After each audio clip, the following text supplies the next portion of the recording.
Some faith, then who gon' hurt this? I naughty night, you lullaby.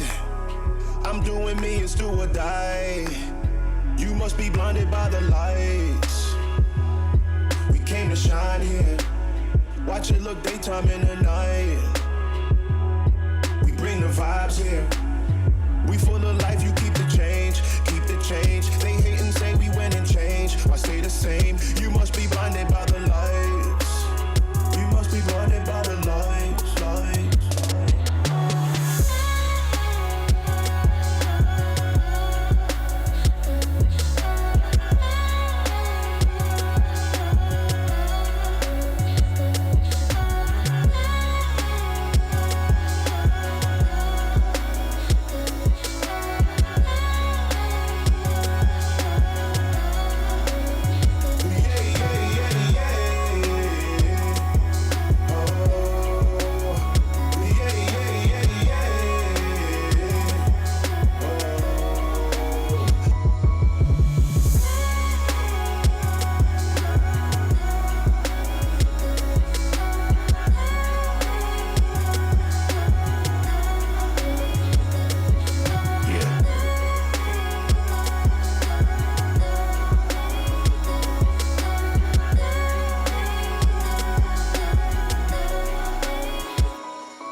think something new under the sun.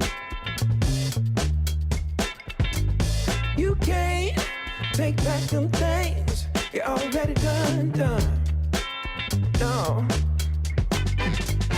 You blame things that you do on somebody else. No. But they all see is you need help. But still you try so hard to cover up your games. You try so hard, hoping that one day something gon' change. You waste all of your time covering up your tracks. Spend all your days running away. Now you gotta watch your back, and that's the facts. You spend so much of your life scheming and trying to get over. Got you wondering why you come around. All you get is cold shoulder. Yeah. You try so hard to cover up your games. You try so hard, hoping that one day something gon' change. You try so hard. Yeah. You try so hard. You try so hard. Yeah. You try so hard. Give me, Can't run away from me.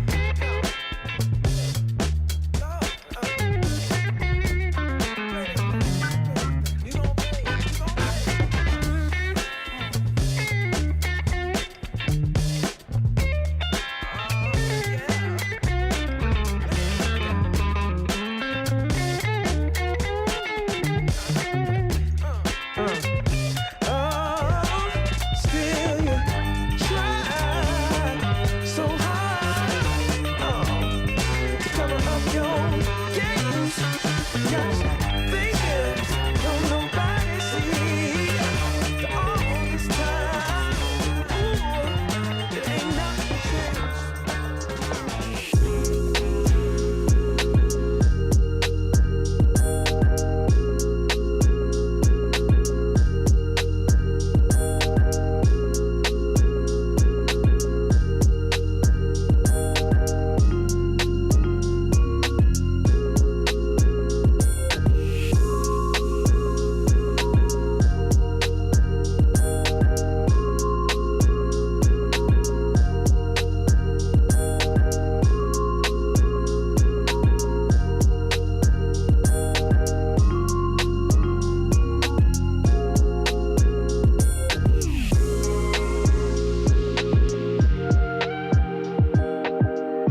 voice will echo, need no phone.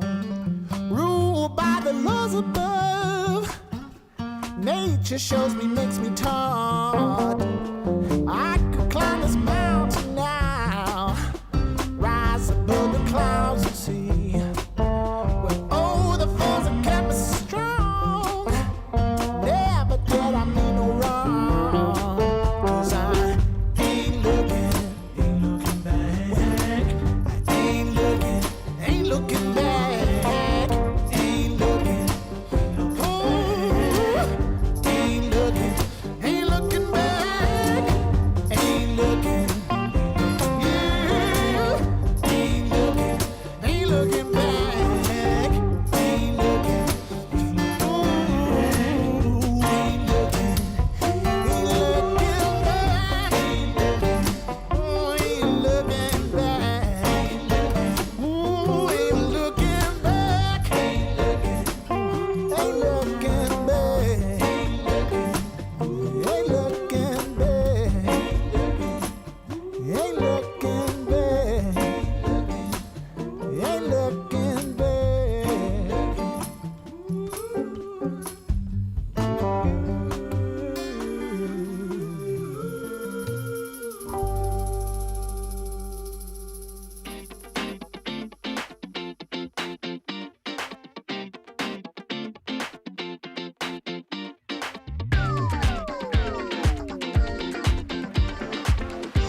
the consequences of AI going wrong are severe. We need an integrated approach between AI and workers' knowledge. The upsides here are tremendous. Technology is transforming our world at unprecedented speeds. This is a Darwinian period. It's changing our lives, challenging our job security, our educational and financial systems, and impacting our planet faster than we expected. Artificial intelligence is capable of incredible achievements. It can create efficiencies, spur innovation, mimic reality, bring nostalgia to life. How can I even try to go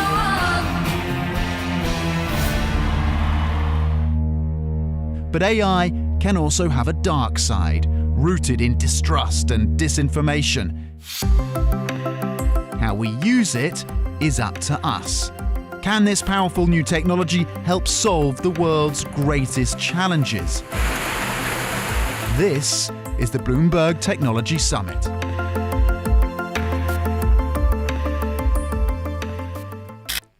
Please welcome to the stage John Micklethwaite, Bloomberg Editor-in-Chief.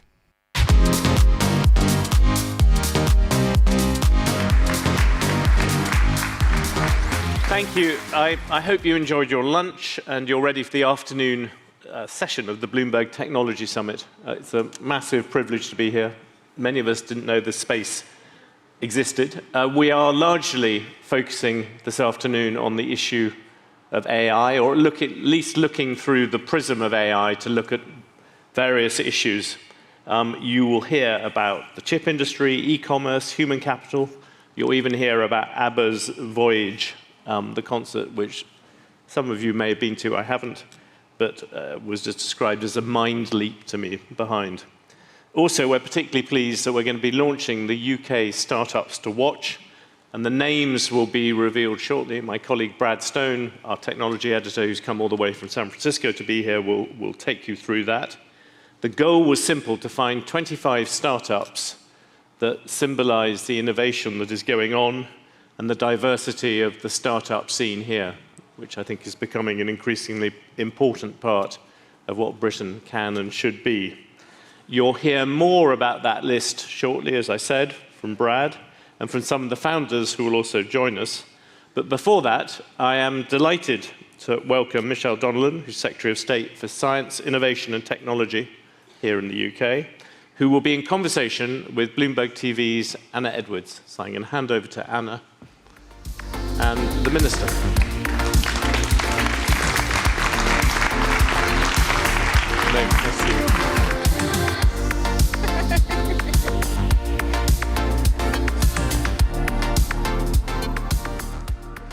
Good afternoon, everybody. Thanks so much for joining us. I'm Anna Edwards from Bloomberg TV. It's my pleasure to be speaking to the Secretary of State for Science, Innovation and Technology here at this Bloomberg Technology Summit. Thanks so much for joining us, Minister, today. This is a really well-timed conversation because we are a week away from the AI Summit that the UK is hosting. And so I want to really focus on that. I mean, talk about big shoes to fill. You're hosting this from Bletchley Park, the home of the World War II code breakers, broke the Enigma code. That sets expectation. That sets expectation pretty high. Can this summit live up to expectation? Well, I think, as you point out, it's the perfect home, really, for it to be located. But the expectation has been raised as well because from the very fact that we're doing this. So I think it's important to remember that there has been no global conversation when it comes to specifically, in detail, the frontier of AI. And when we say the frontier, what we mean is those cutting-edge models that are highly capable, that are in existence now or are actually going to be developed and finessed.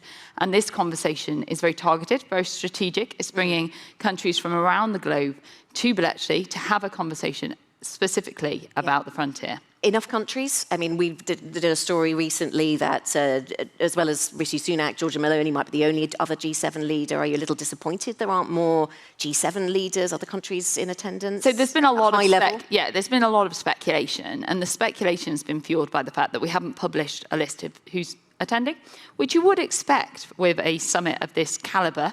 And also the security reasons as well around the people that are attending. But what I can assure you here today is that we do have high caliber attendees coming from all corners of the globe for a really rich conversation that isn't just about talking, it's actually about delivering and delivering on them very public objectives that we've set. Including from China, and there will be some people who will think that's a great idea because, you know, China is big in AI and you need to embrace. There'll be other people who say, well, that's going to change the conversations that happen behind closed doors.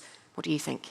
Well, I think it would be naive of us to exclude China. I also think it would be the wrong approach, given the fact that we know China are a global power when it comes to AI. They have capabilities in that field. They're not just a consumer, they're also a producer. And if we're going to tackle the risks so that we can lean into the opportunities when it comes to AI, then we have to have a conversation with partners, including China themselves. Do you describe AI as more of a threat than an opportunity, or more of an opportunity than a threat? I'll reveal that there was a poll earlier on in an earlier session where they asked the audience, and we're talking to the converted here, a lot of people here, big fans of the opportunity of AI, it seems, in the room. Where do you lean? I think they're two sides of the same coin, and the only way that you can really truly get those opportunities is if you grip and are proactive in terms of the risks.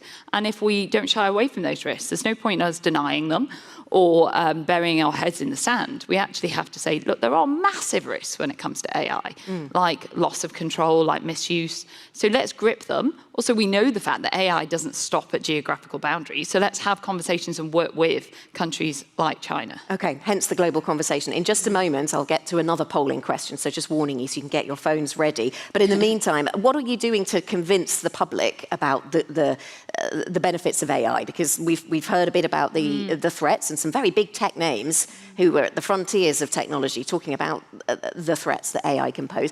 That's maybe led to the UK people feeling nervous. So what are you doing to try and convince them that this can be something for good? And I think that is a risk, and it's something that I've talked to a lot of people about. I was at a roundtable led by Turing Institute the other day, and that was one of the themes of the conversation that we got into, because if we don't bring people on this journey with us, then the adoption of AI will slow down. The benefits in terms of our NHS and speeding up diagnosis or utilising cleaner, greener transport won't be delivered for people up and down the country or across the globe.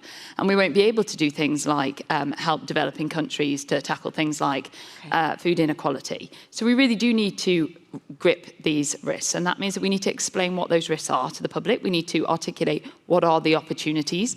Why is it important that we actually lean into this technology? And we need to reassure them that we're on it and we're proactive. And that's what we're doing. And that's what we're trying to do with this summit. So let's ask the assembled audience here, with their knowledge of the tech space, what they think of the UK's ambition in this field, because the UK is ambitious. Can the UK lead, as the Prime Minister has said he wants to, can the UK lead the world in developing and regulating artificial intelligence? We'll see what everybody picks. And just in the same spirit as this morning, if everyone picks maybe, it's slightly underwhelms the results, but feel free to go wherever you feel, and we'll get those results up as soon as we can as we think about this summit, which is only a week away now.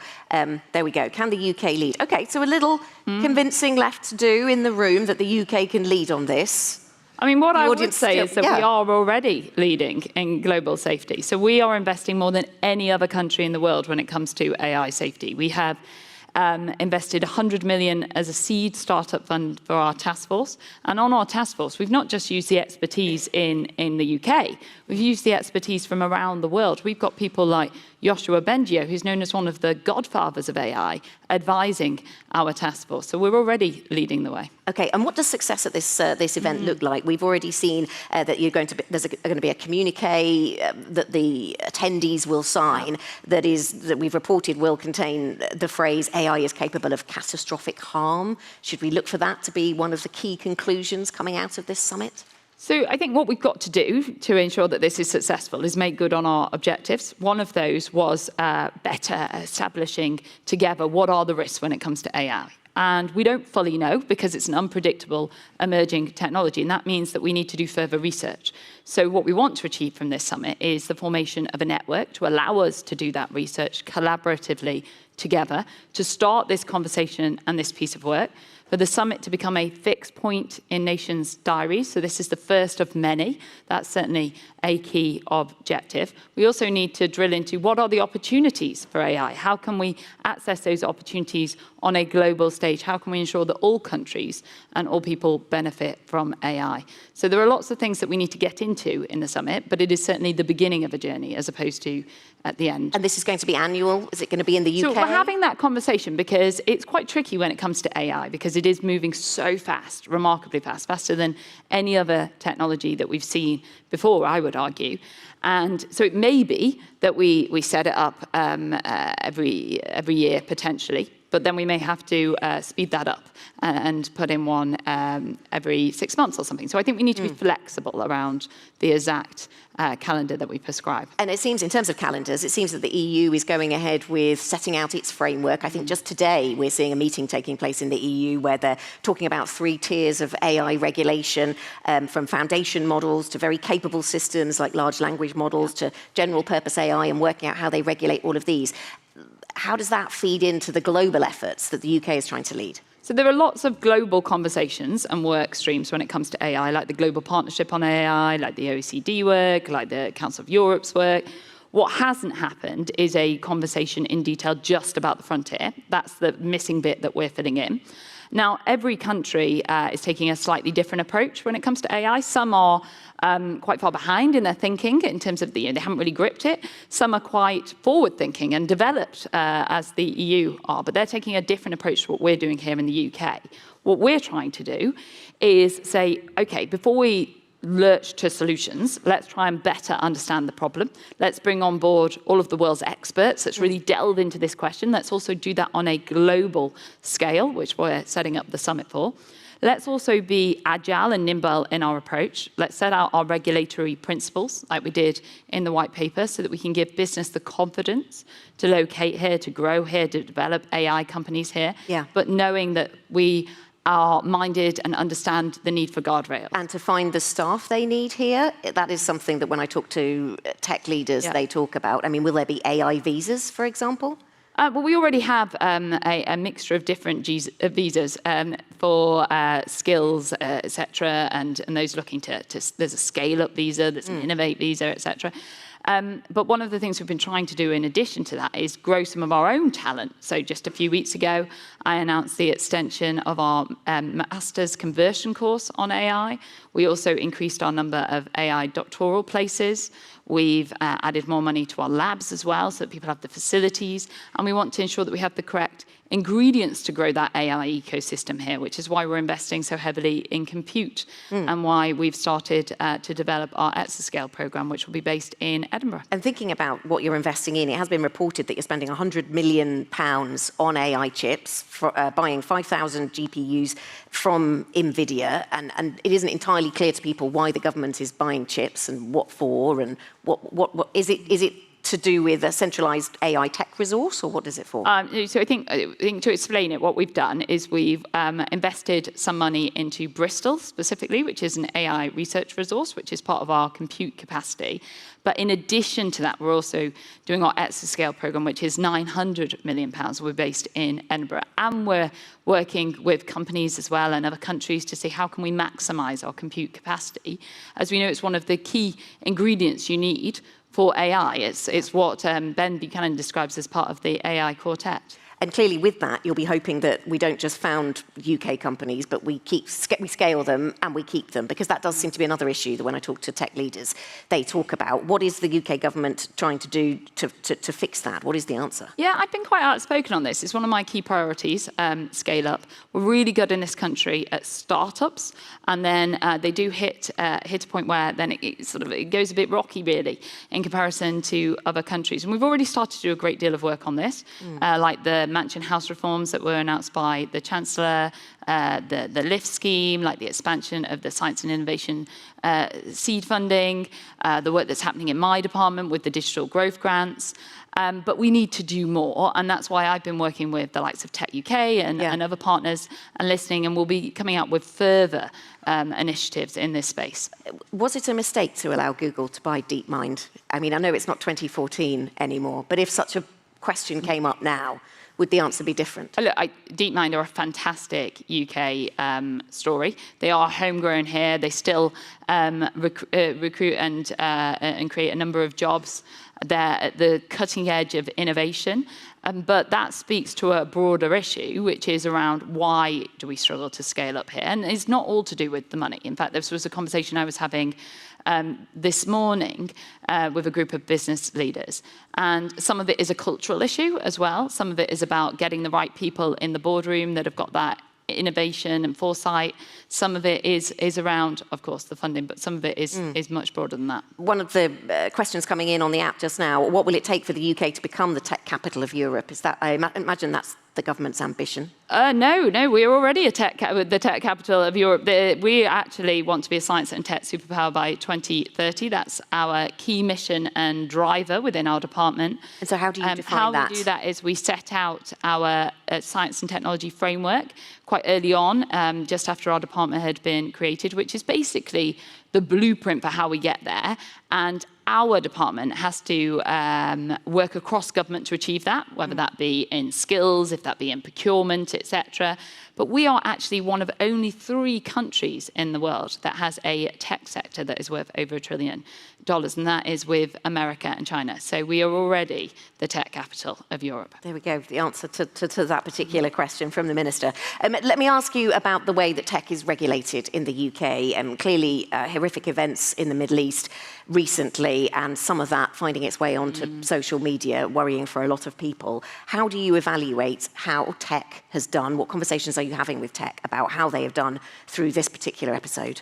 Yeah, so we recently passed the online safety bill in this country, which deals with illegal content, ensuring that social media platforms actually adhere to their own terms and conditions, do what they say they're going to do, and it empowers adults to have more control over the content they see, as well as a whole host of additional protections for children. And when it comes to what's happened in Israel and Gaza, we've seen horrific scenes that have been playing out on social media. Some of that content has been terrorist in nature, and there are already clear processes in place that social media companies need to follow, working with the Home Office and the police. So have they breached rules by finding its way onto social media? So, yes, because it is terrorist in nature. So what we already did on this is I called a meeting quite early on after what had happened a few days later with the social media platforms and got them to outline all of their processes. They've all basically coded this as a crisis and have been prioritizing it, which is what we want to see happen. And we've got them to put them in writing. So now we're going to hold them to account on making sure that they do what they say they're going to do in this space. But one of the big things that we've seen is the rise of disinformation. And disinformation is really hard to be able to identify, especially in a conflict that's moving so quickly. Yeah. So what we've been also making sure that they are doing is cracking down on the fake accounts. We've been identifying some of those fake accounts in-house in government to then be able to assist the social media companies to really prioritize that. And we've been working with the community groups as well. And I'm planning a session with a number of the different community groups to detail the evidence that they're seeing on social media platforms so that they can have a voice direct to platforms. Let me ask you about another area of regulation. You mentioned the online safety bill. Coming quick off the back of that, the Digital Markets Competition and Consumer Bill.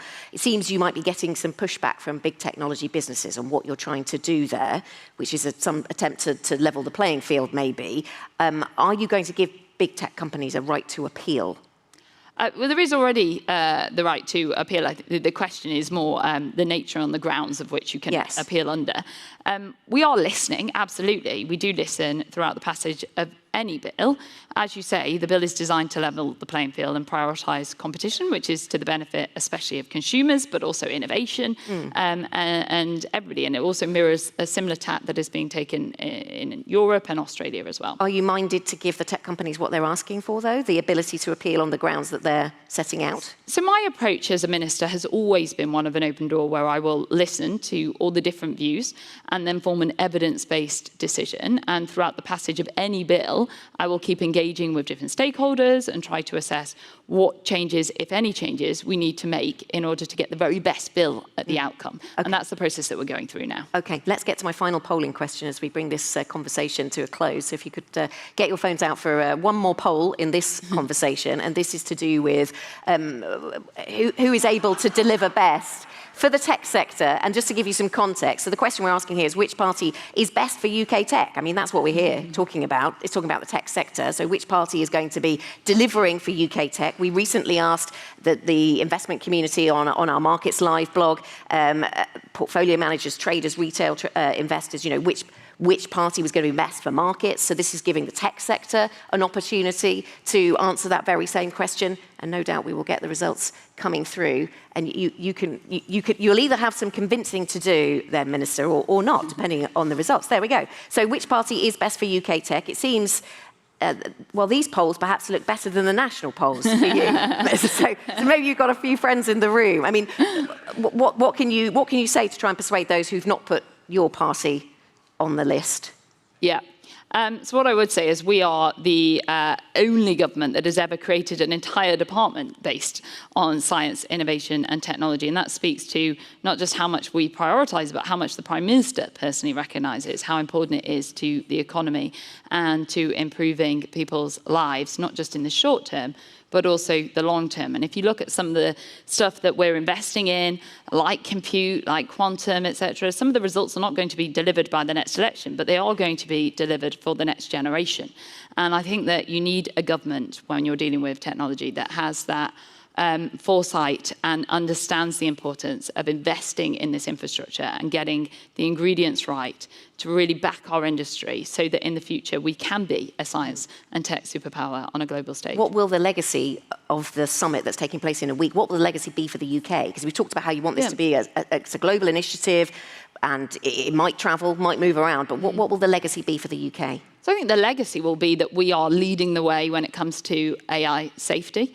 And we always say that those that lead the way on AI safety will actually be able to lead the way then in deploying AI for the benefit of societies, but also to support industry and job creation here on our shores.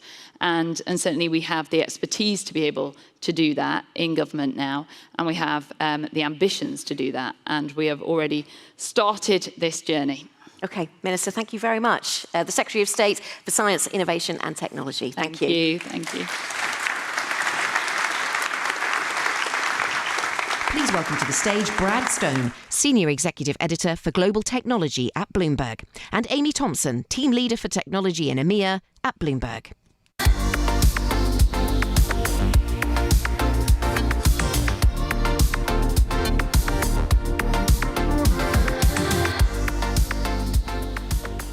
Thanks, Anna, for that really interesting conversation with Secretary Donelan. And now we've come to the main event, what we hope will be the centerpiece of this annual European edition of our Bloomberg Tech Summit.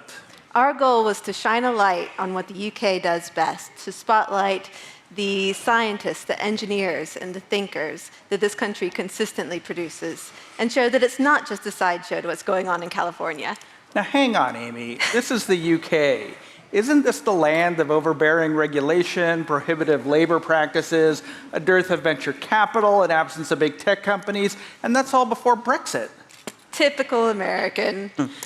As the editor responsible for Bloomberg tech coverage in the UK and Europe, I find that we're actually constantly writing about exciting and disruptive companies, from the next generation of AI and semiconductors to startups solving problems in healthcare, cybersecurity, and climate tech. The tech sector in our part of the world is alive and well. So a few months ago, as we were planning this event, we started thinking about ways to highlight the incredible innovation that's happening here in the UK. And the result is this list, the top 25 UK startups to watch. This was a real labor of love for the reporters and editors that put this together. In the end, we had more than 1,500 companies apply, and we were really astonished by the quality of some of the entries. It wasn't an easy task for our 12 judges who came from across the newsroom, from our climate tech vertical Green to editors who specialize in finance and healthcare and the food supply chain. Even our bureau chief got involved. They judged these companies based on their innovativeness, their adoption rate, and their potential to make an impact.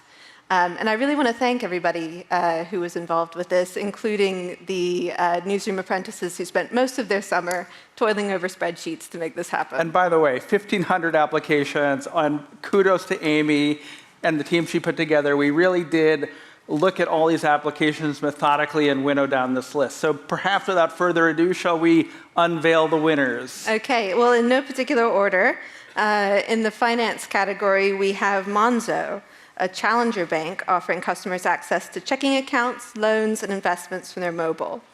Zilch, a buy now, pay later platform that makes money from targeted ads instead of interest rates. And Gaia, a really interesting insurance firm for IVF, taking the guesswork out of fertility treatment costs. In the enterprise category, we have Pragmatic Semiconductor, the maker of an affordable chip that's thinner than the human hair and doesn't rely on silicon. Paragraph, the first company in the world to mass-produce graphene-based electronic devices and chips. Universal Quantum, a company working to build quantum computers capable of tackling real-world problems that would take today's fastest supercomputers billions of years to solve. Synesthesia, a synthetic media platform that content creators can use to generate AI-powered videos. We saw a demonstration earlier today. Oxa, building autonomous driving software for industrial vehicles. Peak AI, a firm that helps businesses apply AI to everyday processes like inventory management and price setting. Simterra, a messaging app designed especially with complex construction projects in mind. PQ Shield, a cryptography company for a post-quantum world. And Quantexa, a firm that uses big data, network analysis, and AI to detect and prevent financial crime and give businesses insight about their customers. For consumers, we have OnlyFans, an online subscription platform for creators, which I'm sure you've heard of. We have Yoto, an audio player for kids with music, games, curated podcasts, that sort of thing. We have Koala, which makes comfy and affordable prosthetics for adults and kids that can be fitted hours after surgery and has proven particularly useful in war zones. And Elvie, the maker of a super quiet, hands-free breast pump and pelvic floor trainers that have a devoted following among new moms. In the health category, we have Chemify, a firm working to digitize chemistry and revolutionize drug and materials discovery. Genomics, a company using algorithms and big data to offer insights for preventative healthcare for clinicians managing the risk of common diseases and for drug companies developing drugs to fight diseases. Circa Magnetics, the maker of a small brain scanner that can fit in a helmet, perfect for kids or anyone who has trouble sitting still, that it hopes will ultimately have many uses for all kinds of medical imaging.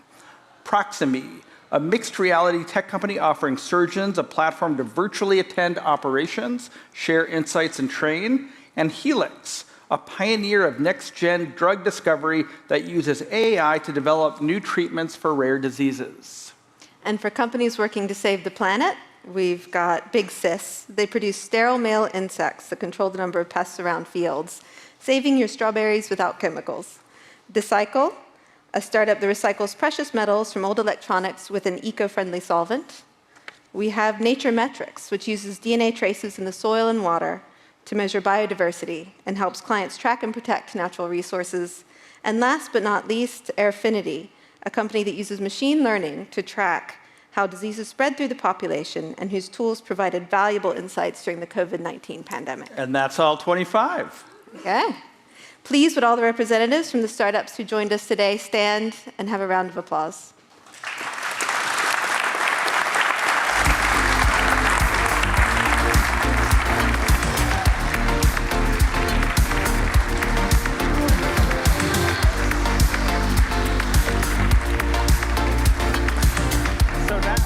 Now we want to go a little bit further, and we invited 3 representatives from the companies on the list to talk about starting a company here in the UK.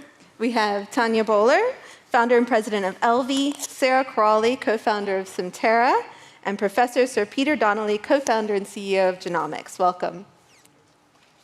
As we're getting settled, I wanted to throw the first question to the audience. If we have the poll question, please. Oh. Do we? There we go. So congratulations, you're ready to IPO. Where do you list? I would love to hear your answer. We're getting right to the heart of it. And as we're waiting for the results to come in, how are each of you thinking about this as you know, you're growing your businesses? We've got a very different representation from companies that are very international to companies that are more local. How are you each thinking through this question, or how would you think through it were you in that position? Well, Peter and I were actually just saying backstage that there's a lot of Bloomberg and finance experts in the room that we're probably some of the least qualified people in terms of being able to talk about it from a first-hand experience. But I do talk to a lot of banks and advisors. So for LV, 85% of our revenue is in the US, and I think even more importantly, though, we have a strong brand presence in the US. So we're number one share of voice in the premium segments. So I think for us, it is a real possibility that we could float in the US. And the reason I say that is, from what I understand, I think a lot of British startups have this dream that they should float there, but actually perhaps their business doesn't translate so well there in terms of brand penetration and so on. But when we look at it from an LV point of view, I suppose what I'm generally hearing is that the US would be a better place for us when the time is right. And I think that's partly because we're part of a new generation. We're not your traditional medtech company, and we're not consumer. So often when we talk to analysts and banks, they don't know where to put us. We're part of a new generation of personal or consumer health. And I think the US just has more experience with companies like LV. So even, for example, Goldman Sachs in New York has a femtech, so women's health tech analyst. So that's somebody covering exactly what we do at LV. So there's a sense that there'd be more liquidity there. And I suppose, I don't know, it'd be interesting to hear what the other panelists here, but I suppose the concerns are in the UK for tech companies that are quite high growth, but also quite risk-taking that perhaps so I'm trying to be very diplomatic here.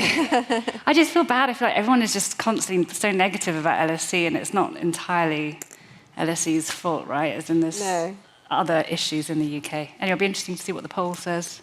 I think it was pretty decisive. New York had the edge. Yeah. And Sarah, how about you? I mean, is it that the customers are there, or is there a regulatory problem? Is there an ecosystem problem or an investor problem that makes the UK and the European landscape for going public, for getting investment, a little less fertile? Or I think, being honest, in comparison to Tanya and Peter's business, we're early stage. So this would be an amazing problem for us to have, to be quite frank. Like, I would love to have this problem. I think ultimately it comes down to what's best for business and being able to compete on a global stage. And when the time comes, it's, the business will think about what is best for the business. So I think, and the landscape will dictate that at the time. And Peter, you've got a very different business model, being in health tech. Does that change the way you would think through the problem? No, I think the broad issues are the same in our case as well. Much of our activity and most of our revenue is US-based. There's clearly a greater depth of analytical sophistication there and more capital, which I think would push one towards the US. I think in the UK, when we're further along with substantial revenues and so on, the kinds of things that would naturally appeal to investors here, if you're in a position to be differentiated, as Oxford Nanopore were, then I think it's an interesting possibility. Peter and Tanya, you're both innovating in the field of healthcare. The regulatory environment's a lot different here. You also have universal healthcare. Does that make it easier to innovate in healthcare, or more challenging? To innovate, or to actually scale? To build a company and to scale. Yeah. We were saying a similar thing, weren't we? That in the UK, we have the NHS here, which in theory assumes that we have this huge customer base, but it's very difficult to get traction within that. So for us, for example, our first product, the pelvic floor health product, we got on an NHS-approved procurement list, which means it can be prescribed. But we just found it so bureaucratic and it took too long compared to, say, launching in the US. So our second product category, breast pumps, it's been very easy to get into the health insurance market through DMEs. So for us, the scale of the US and actually the ease within that market is superior, I'd say, to the UK, unfortunately. And Peter's the scale and the power of the National Health Service, is that a headwind or a tailwind? It's both in some ways, interestingly, and the UK more broadly. So on the positive side, we undertook the first clinical trial in the world of using genetics to understand people's risk for all the common diseases and do prevention better. So the first trial in the world happened in the UK. We partnered with the NHS to do that, and it was very successful, which is great. In the broadly genetics and genomics space, the UK is very strong. It has a national genomic strategy about how to use it in healthcare. The largest program in the world, and one of the largest research studies in the world, called Our Future Health, which people may be aware of, should be aware of if you're not, is happening in the UK. So it's going to recruit 5 million people to form a research platform, but also to give those individuals back information about their personal risk of heart disease and diabetes and other conditions because of their genetics. So that's a landmark global program. It's happening in the UK. We're very delighted to be a key part of that. It'll be our risk scores that are going back to those 5 million people. So there are real positives about working in the UK. I don't think many UK companies would think that their major revenue streams will be from the NHS. There are positive things, but it's notoriously difficult to work with. But as an environment and an ecosystem, the UK has real advantages, I think. Well, as the UK, so we wrote obviously a lot about ARM and the sort of tragic loss of ARM to the LSE, and that felt very existential at the time, I think, and Number 10 spent quite a lot of time lobbying to get them to stay. But is there anything that Number 10 or the government can do? Is there anything they should be doing? Or is it just sort of an ecosystem problem that's too big for one government to fix? I think looking at it company by company, I think it would arguably be better to look at the wider ecosystem, at it kind of collectively. Growth does involve risk-taking. There does need to be a balance with kind of corporate governance. But I think a key thing is around the government creating stability to create confidence kind of long-term, and I think that's critical. I think the UK is still a great place to start a company, right? A tech company. And even when I started LV, I quit my job and started because I got an Innovate UK, so that's a government grant for £100,000. So I think we have really good government innovation funding. Raising angel money, I think, in this country is incredibly easy. Sorry, I shouldn't say incredibly easy. There's a lot of tax incentives, right, so SEIS, EIS, which really help de-risk the proposition for angels. And we have an increasingly large number of institutional investors as well. Is there more that the government can do? Yes, of course, because I think as we've seen in the last couple of years, the startup ecosystem, we've lost somewhat a bit to France and Germany. And part of that is because of certain decisions, including, I would say, well, one of the key issues is talent, right? And not only is it that Europeans are less likely to come and work in the UK, but also it'd be interesting to hear from Peter, but I think even from the universities, right? Universities is such a key part of that tech ecosystem in terms of research and so on. So on the talent side, and also even removing, some of the benefits around entrepreneur tax relief and so on. Mm-hmm. And Peter, do you agree with that? The prevalence, the availability of angel funding, and you're in a capital-intensive business. Where in the life cycle have you, or do you fear that you're going to encounter maybe some capital challenges because the environment here is quite different than it is, say, in the U.S.? So I agree with the general points. The IPO is the end of a very long journey. Less long in some cases, but a long journey for a company. And there are many things that need to be in place even to get to that stage. And the UK has many positives. The kind of tax incentives for angel investors, the tax incentives for founders, the networked venture capital and supportive venture capital world, very strong universities with an increasing entrepreneurial spirit or acceptance at spin-outs are important. Some universities, Oxford in my case is a really good example, they have their own very large venture fund, in fact, for Oxford Sciences Enterprises. That's not only the capital, but it's a bunch of people who can give advice to the academics on the key stages in starting a company and the early stages in building a company, which is completely new for most of us in the academic world. So all those things in the UK are really positive. The UK actually has an industrial strategy for the life sciences, which is also positive. In terms of capital, we're raising money at the moment, just about to close a round, thankfully. It's clearly tough. I think it's tough everywhere in the world. I don't think it's I don't think it's necessarily any tougher now that in the UK than it is in the US now. And the investors we speak to are UK-based and US-based as well. We have 2 VC investors currently, both very supportive. They're major US VCs. So, I think it's becoming much more international as a place in terms of access to capital, as well as the availability of capital. Have any of you found Brexit to be a kind of unnecessary and frustrating impediment, or is it irrelevant? For raising capital, or well, for running a startup?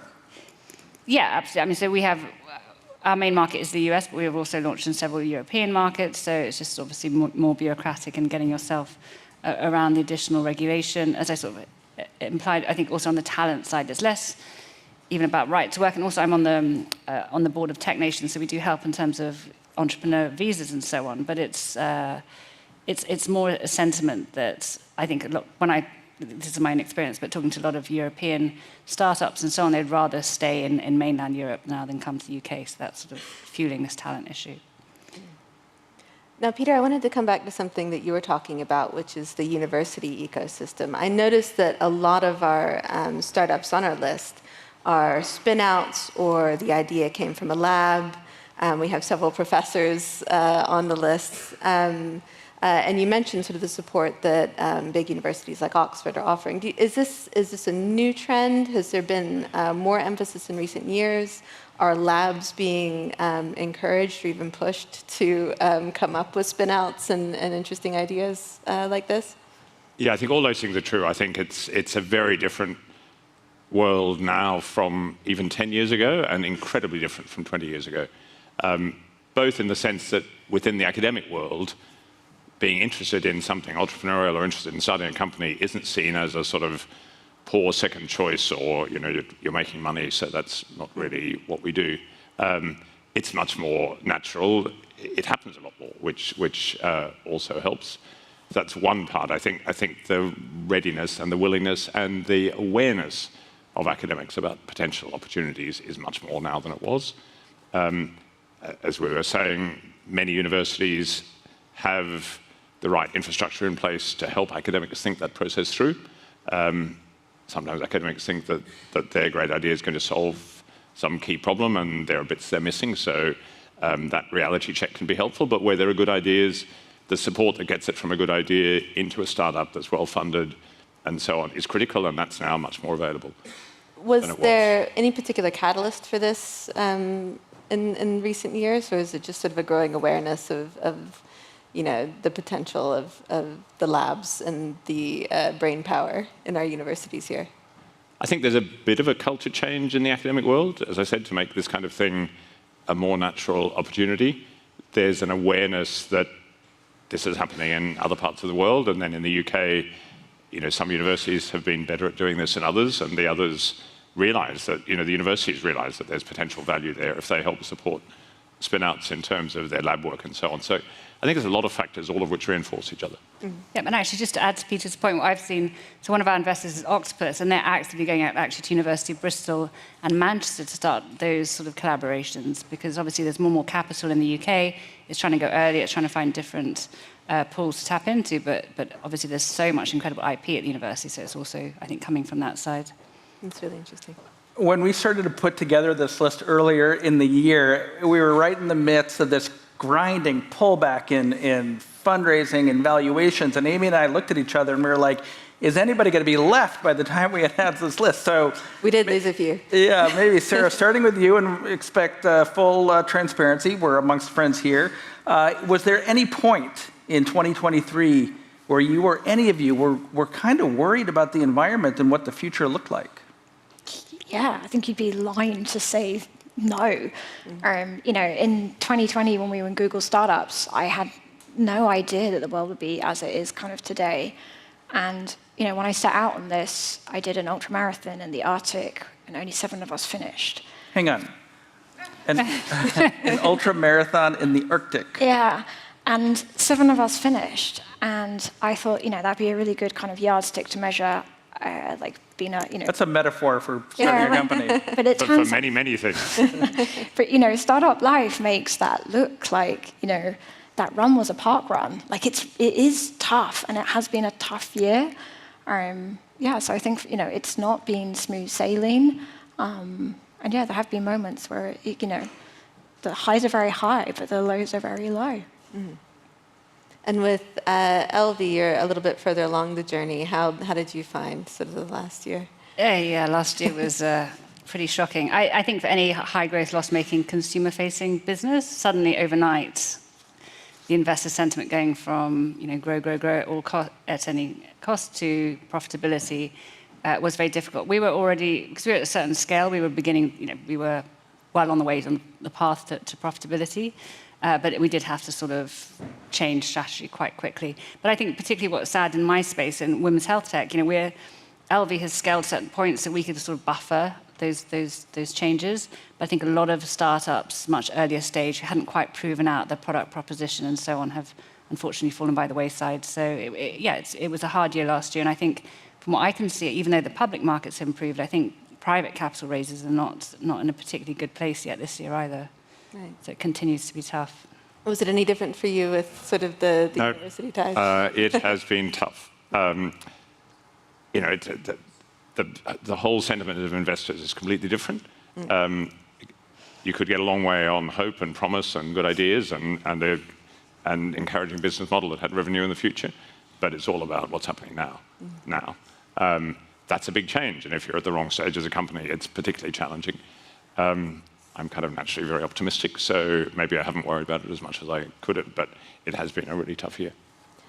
I mean, we're ending up the year, and it looks like we're in sort of the last minute of our panel as well. So, I mean, lightning round, how are you looking out to 2024? Are you more optimistic? Are you concerned? Or how are you each feeling? We'll start with Tanya. Well, I'm an entrepreneur, so obviously I'm optimistic. But even though it was tough, this certain shift around profitability, it was annoyingly, investors were right in the sense of there's such a great feeling of independence, right, once you're profitable as well, right? We're no longer reliant on having to raise external funds. So that feels good. It feels like a very solid base to be growing from. Just have to keep hopeful, that the signs, particularly in our key markets, are there, that consumer confidence is coming back and that we'll get over this difficult period. I'm largely delighted in construction and engineering, profitability is king. So I'm actually, in a bizarre way, quite happy that, you're now talking to investors and they're taking that quite seriously. I think on a positive note, there is a lot of dry powder out there. There just needs to be more confidence to deploy it. And I think in the short term, we're not going to possibly see a change, but I am optimistic for Q3, Q4 next year. I'm also very positive. As I said, we've spent a lot of the year fundraising. We're closing that round. That'll take us to the next stage as a company. We're there on a path to that funding will get us to profitability, and we've got fantastic opportunities. Great. Well, thank you. Thank you so much for coming and joining us today.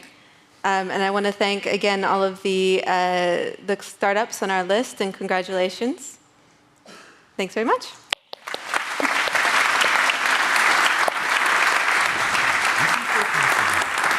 Financial markets. But imagine we could forecast diseases and stop the next pandemic in its tracks. That's the mission of London-based startup Airfinity.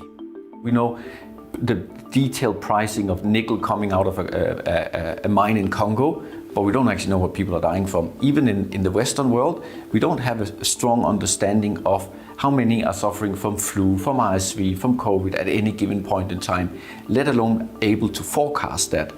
So a weather forecast for diseases, that's really what we're trying to build. And we think, and we saw that in COVID, that can bring immense health benefits, can allow authorities to plan better, understand risk better, can allow the pharma industry to bring things to market faster, do trials faster. So it has a huge amount of benefits if we are able to pull this off. A piece of advice to any other founder, think about it as you're building a business, because if you're not doing anything people want to pay for, you won't last, it won't be sustainable. We also avoided the overhype, right? So I get asked all the time, how much you're investing in AI and is it fully AI driven? We do invest a lot in AI, but we never saw it as an AI only company. We were focused on the problems we were trying to solve, and we were quite pragmatic in our approach to running the business. I think that's the second part of why we've been successful.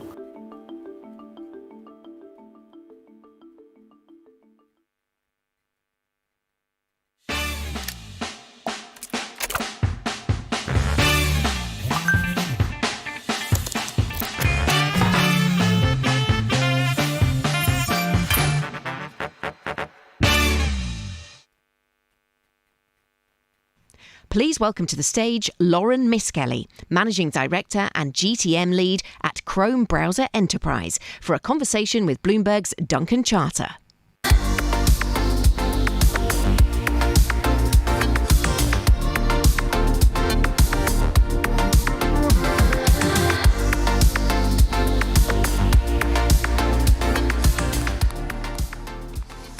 Hello, everyone. Hello and welcome, Lauren, and thank you for joining us today. Lauren's come all the way over from San Francisco. So I think just to kick this conversation off, I think it would be great just to get a quick overview of yourself and what you do at Google. Great, thanks, Duncan. Excited to be here today. I'm Lauren Miskelly. I lead our go-to-market team for Chrome Browser Enterprise, and we're really focused on helping companies use Chrome Browser at work in a secure and productive manner. Amazing. And how do you see the role of the browser kind of evolving, particularly within the business? Yeah, so cybersecurity threats have become much more sophisticated over the last few years. And at Google, we really look at security as a core of everything we do. And as we build technology in Chrome, we really build all of that with the underpinning of security in mind. And I think what you're seeing in the evolution is really, the way people are working is changing. We talked about this right before on stage. We came up stage, but people are hybrid, and work is happening both at home and in the office. And so I think that evolution of work and where corporate data lies has been changing as well. So as I see that evolving, companies need to think about their corporate data and the security of it, and not just what's happening at rest, but what's happening in transit, and that continues to evolve. And with that, within Chrome, we think about it as we have to make security important for the user and have that happen invisibly, and then also allow control for the enterprise for those users. Nice. So I guess moving on to the fun stuff, what do you think the future is for the browser, and again, thinking about the kind of working environment? Yeah, so as I mentioned, the way work is changing, I think that also changes the future of the browser, because that browser for an employee becomes the critical place for productivity to happen, because most of their work is happening in that browser. And I think that evolution will happen as far as that personal and private browser. Those will become two very different things, I think, for an individual, and allowing them to pivot between the personal and the work becomes really important, that evolution. I think we'll see evolution in AI and ML and how that's built into the browser and the way that technology comes in. And then from an enterprise standpoint, both giving more controls for the user and for the administration of enterprise. I think we will continue to see that evolution around that management for the browser. So you mentioned there AI and ML.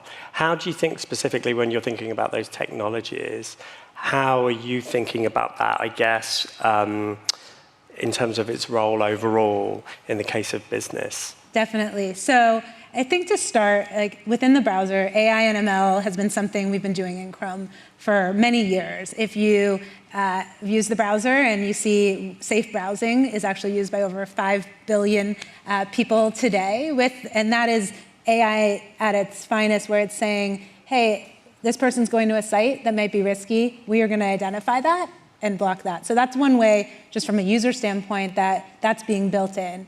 The next, with generative AI, I think there's a lot of opportunities for productivity in the workspace. So if I think about myself as an employee and how we can actually use the browser to become a more productive tool, and maybe that's from a workflow standpoint.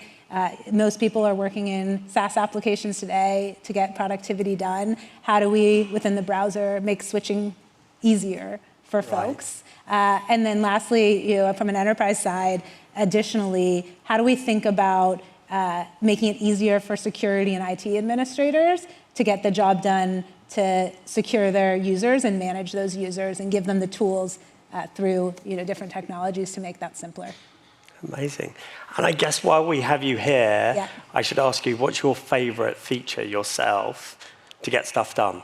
Okay, so You can share. Yeah, to get stuff done, I think there's two. There's the work side, which I would say being able to just simply switch very easily from whether it be my mobile device to my laptop at home to my laptop at work, and being able to really quickly pivot to whatever I was doing in the browser with no switching costs. And then on the personal side, I'll just quick plug of, when I go to fill out a form, that autofill saves me hours and hours of time for everything I need to do for all my children's forms every day. So that is my favorite personal feature. Amazing. And very quickly, just to finish off, one quick tip for everyone in the room that you could share. Yeah, I would say, I think one quick tip, and this came up this morning in a session we had, which is think about your browser as that critical endpoint to secure as that first line of defense. And if you are keeping people safe in the browser, that will help you in a long way of your security journey. Amazing. Thank you, Lauren, Thank you so much, Duncan. Thank you. Please welcome to the stage Will Hayter, Senior Director, Digital Markets Unit at the Competition and Markets Authority, for a conversation with Bloomberg's Thomas Seal.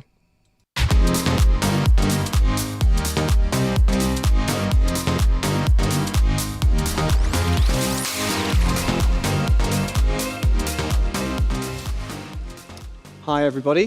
Thank you for coming. I'll introduce myself. It's Thomas Seal. I cover technology, media, and telecoms here in London for Bloomberg.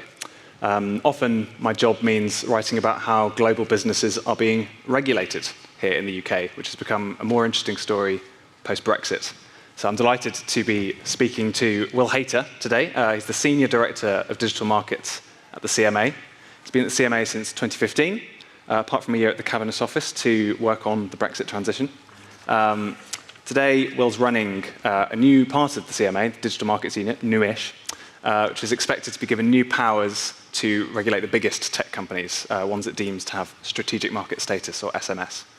Will's also responsible for the CMA's more recent review of AI foundation models, which is ongoing. He's not involved in merger cases, like a certain video game deal, which people may want us to talk about. So we're limited on how much he can say about that, but there's plenty else to be talking about. So today's theme at the conference has been quite subtle, AI. CMA is already studying the AI market, despite it being quite recent, quite new. So, Will, what's the urgency in launching this review already? Yeah, thanks, Tom, and thanks very much for having me. So we've just completed an initial review of AI foundation models. So not the whole of AI, of course, but an important part of it, and certainly the part that is underpinning many of the recent developments that we've been seeing. And we've done quite a lot of work on horizon scanning more broadly, trying to inform ourselves of new technology developments and how those might affect markets, how those might affect competition and consumers.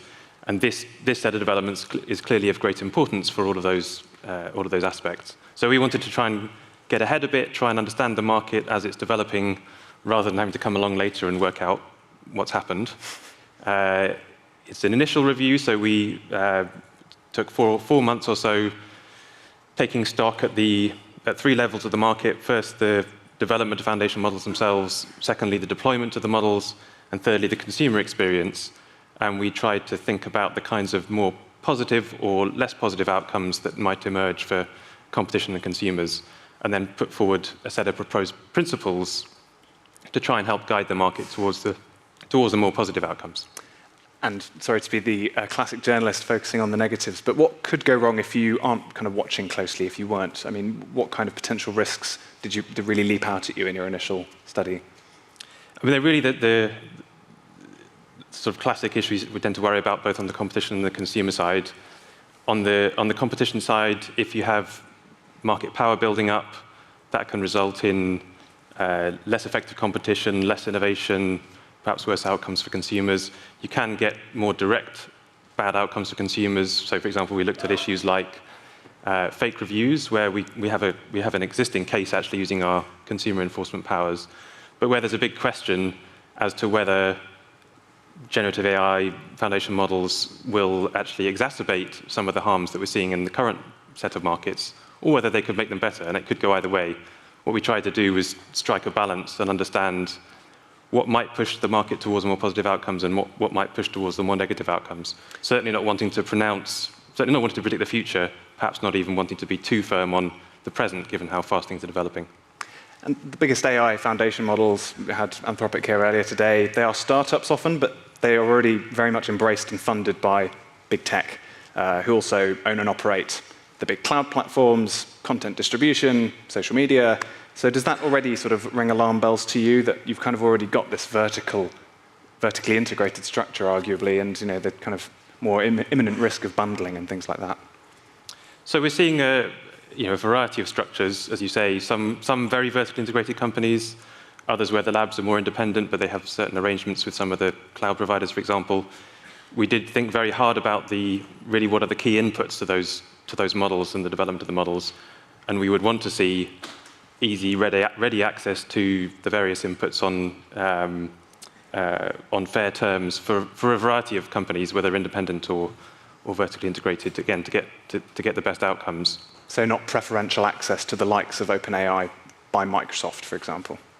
Well, it all depends on the nature of those relationships. I think it's a bit hard to call it either way so far, but we're looking quite closely at those vertical relationships, thinking about, as we always do in those kinds of scenarios, whether there is the incentive and the ability to restrict access to various kinds of inputs, whether that's in terms of compute or data or other inputs. And again, thinking about how effective the competition is at the development of models and then also the deployment layer, noting, of course, that at the deployment layer, a lot still is yet to happen. So we're seeing some things being tested and rolled out, others not yet rolled out, whether you're thinking about in search or in productivity software or other markets. Are you able to interrogate the terms of some of these big fundraisings and deals that we've been seeing in the foundation AI models? Sort of see what terms are involved for the big tech companies? Up to a point, yes. I mean, that's something that we'll be keeping an eye on over the coming months and years, I suspect. Thank you. So the digital markets unit that you run still doesn't have any powers, technically, until the government passes the Digital Markets Act, which is expected sometime in the next few months. Have you been keeping busy anyway? You're not twiddling your thumbs, presumably. So will we see a raft of decisions come out when the law is passed? So we've got an awful lot of work going on in preparation for those new responsibilities that you mentioned.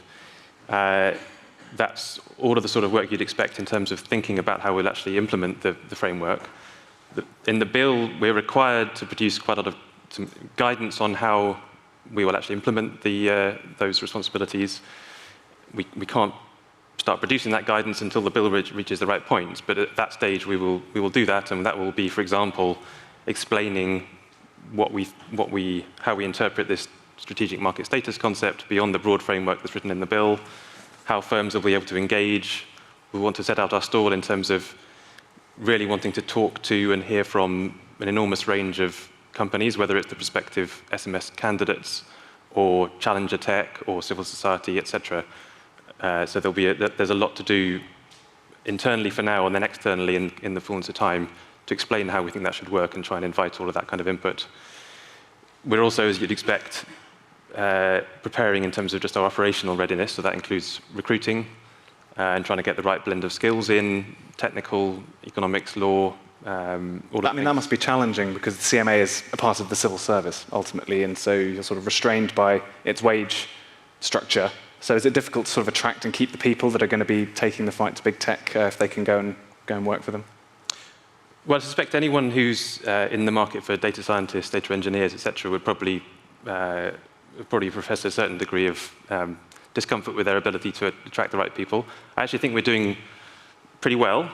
We have a really good team in it's called a data unit, the data and technology analytics unit that contains data scientists, data engineers, behavioral scientists, as well as all our economists and lawyers and so forth. And we think that is in a pretty good place at the moment to be able to help us develop the kind of technical expertise and understanding we need. But I'm certainly not complacent for all the reasons you describe. We think there's a lot to be said for the interest and the impact of our work and the sort of public service ethos that drives a lot of the people that work at the CMA. But in the end, it's also a commercial marketplace for talent, and we're in that just as much as anyone else. Can you talk to us just very briefly about this SMS, strategic market status concept, and as much as you can, say what this will mean, sort of what kind of firms you anticipate being designated, and how many, for example? Is it really just going to be sort of a handful, or could it be dozens, or any kind of insight into that? Yeah, thank you. So it's intended to be a high bar, as we understand it in the bill. The concepts in there are substantial and entrenched market power and a position of strategic significance. So this is. I mean, actually, I tend to use the same phrase: a handful of firms. Okay. We're not talking huge numbers. And as with any of our work across any of our powers, we'll be looking to find the greatest impact. So where the markets are biggest and the harm is likely to be greatest, where there may be that most significant market power, which is restricting markets, limiting innovation, holding back competition. And I think you can see hints of where that might be from work we've done so far. So, for example, we did a big study on digital advertising markets covering search and social media, and we did a big study similarly on mobile ecosystems. And already in those studies, we explained that those would be, we thought, at least decent candidates for that SMS status. I think you described the mobile ecosystem as a stranglehold from Google and Apple. Google and I think the phrase we looked at using our press release was a vice-like grip of the two. Vice-like grip. Apple and Google in their respective ecosystems, and those are indeed the sorts of challenges we were looking at. And theoretically, that could also go for that could also apply to AI models. Strategic market status. Well, I think the bill is happily very flexible. It describes broad concepts rather than talking about specific technologies. So we think it has a reasonable prospect of being fairly future-proof. AI, of course, is going to be relevant to pretty much all of the markets that we might look at, whether it's the specific market for the models themselves or whether it's search or other markets as well. But I think it could, in keeping with what I said about our report that we produced in September, there are arguments either way, and we'll need to take a careful evidence-based assessment of those arguments. In search, for example, there's an argument that says that AI-enabled services are going to come and sweep away Google's position in search. I mean, that was the argument that was being put forward by some people a year ago when ChatGPT launched. There are other arguments the other way, which is that actually these new technologies can just help entrench some of the existing positions. We haven't taken a view on that, and at the point of actually doing an assessment of strategic market status in search, then we'll obviously have to take a position on that. The Digital Markets and Competition and Consumers Bill, there's a lot of reporting about it. Rishi Sunak is being lobbied by technology companies to give them a stronger route to appeal than just a sort of technical judicial review. We wrote a story about it today saying that maybe he's not going to do that and he's going to stick with the judicial review. But what would a stronger right to appeal mean for your work and enforcement? Would you have to be more careful, more conservative if they had that sort of full merits right of appeal? So look, you heard the Secretary of State talk about this just earlier. It's the government's bill, and there's a long way to go in Parliament. And the main thing we can do is take a view on the bill as it's been put forward. And in our view, the structure that's set out in that bill strikes a good balance. It's not just the court review process. There's a whole set of accountability measures, internal accountability in terms of reserved decision-making to our board and to a board committee, so that, for example, an individual like me can't individually take any one of those most significant decisions. That's in parliamentary accountability. We'll expect to be held to account by, no doubt, a combination of different committees in Parliament. And then there's the court review process. And the important thing for us is that we think that the judicial review standard that's in the bill is already a tough, robust standard. A lot of ink gets spilled suggesting that it's a sort of light touch check. And I suspect not many people in the audience would have spent time reading the judgment in the Meta Giphy merger appeal hearing.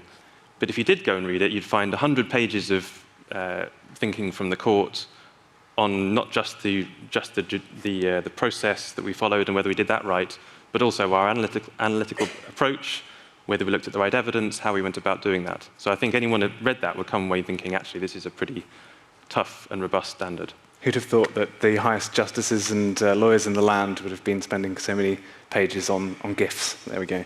The spotlight's kind of rarely been on the CMA as much as it has been in recent months after Microsoft Activision. Now, we're not going to go into the mechanics of why CMA took certain decisions, but some people have put to me that this review of judicial review or, big tech appeal is sort of maybe a kind of a political blowback after that for the CMA. So I just wondered, what you make of that, and are you dealing with an increased amount of political and business pressure, basically since that deal came to the public? So look, we always do our job based on the evidence. That's absolutely what drives us. And the same was true in that case as it is in every other merger case and anything else we do. And we're independent from politics. That decision was just as independent from politics as anything else that we do is. And we think that's really important, and we stick by that. It doesn't affect your job at all, the sort of Microsoft weighing in the media and Chancellor making statements about how regulation should work? We listen to companies on all sides of the argument, and as I said, we always come back to what the evidence says to us. And in that case, the evidence said to us that there was a worry about cloud gaming. We stuck to that worry. We blocked the original deal on that basis. And then when a new deal was presented where a remedy had been found to that problem, that was what we were happy to accept. Great. I got Microsoft Activision there at the end. Anyway, that's all we have time for. Thank you very much, Will. Hope that was interesting. Thank you. Please welcome to the stage Nigel Toon, co-founder, chairman and CEO at Graphcore, for a conversation with Bloomberg's Gillian Deutsch.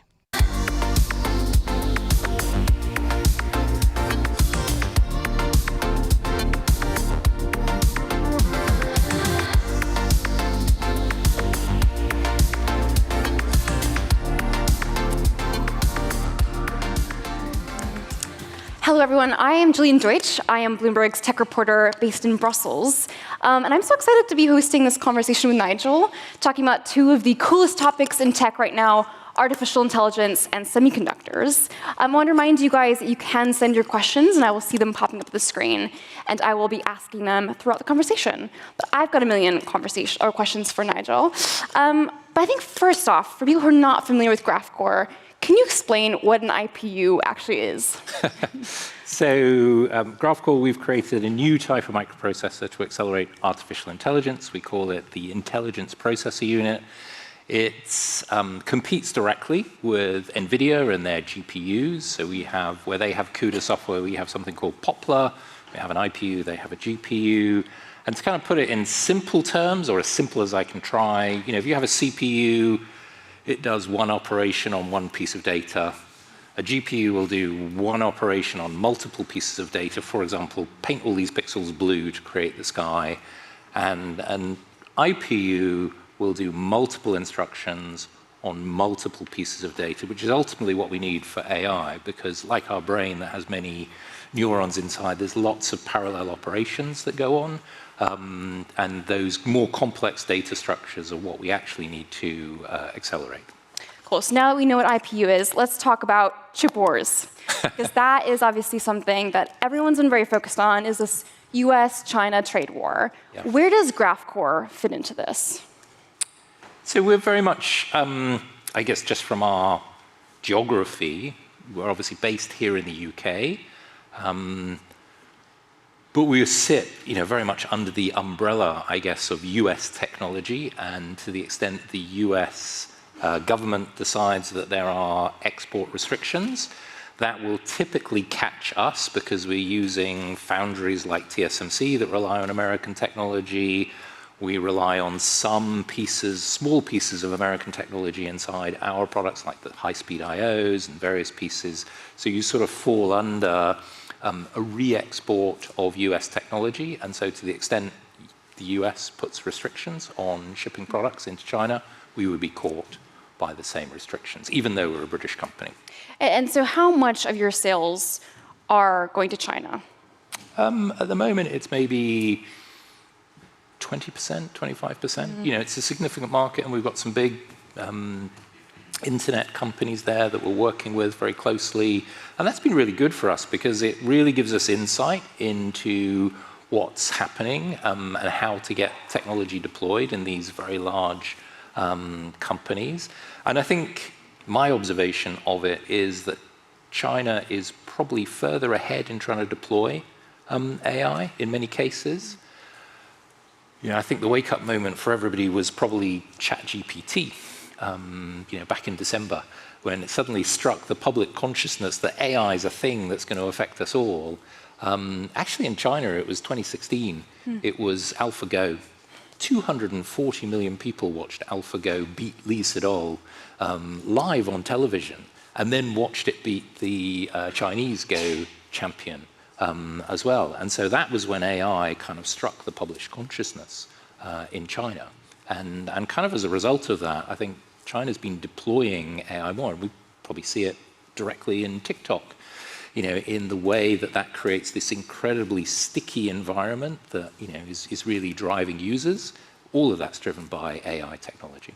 Absolutely. I mean, here I'm based in Brussels, and obviously we're focused a lot on export controls and what the US is doing to really curtail China's ability to advance in AI. But do you look at what's happening in China and say, oh, they're actually so much further ahead than we realized? I think they are. I've been going to China since late 1990s. I'm that old. And it's amazing how much it's changed.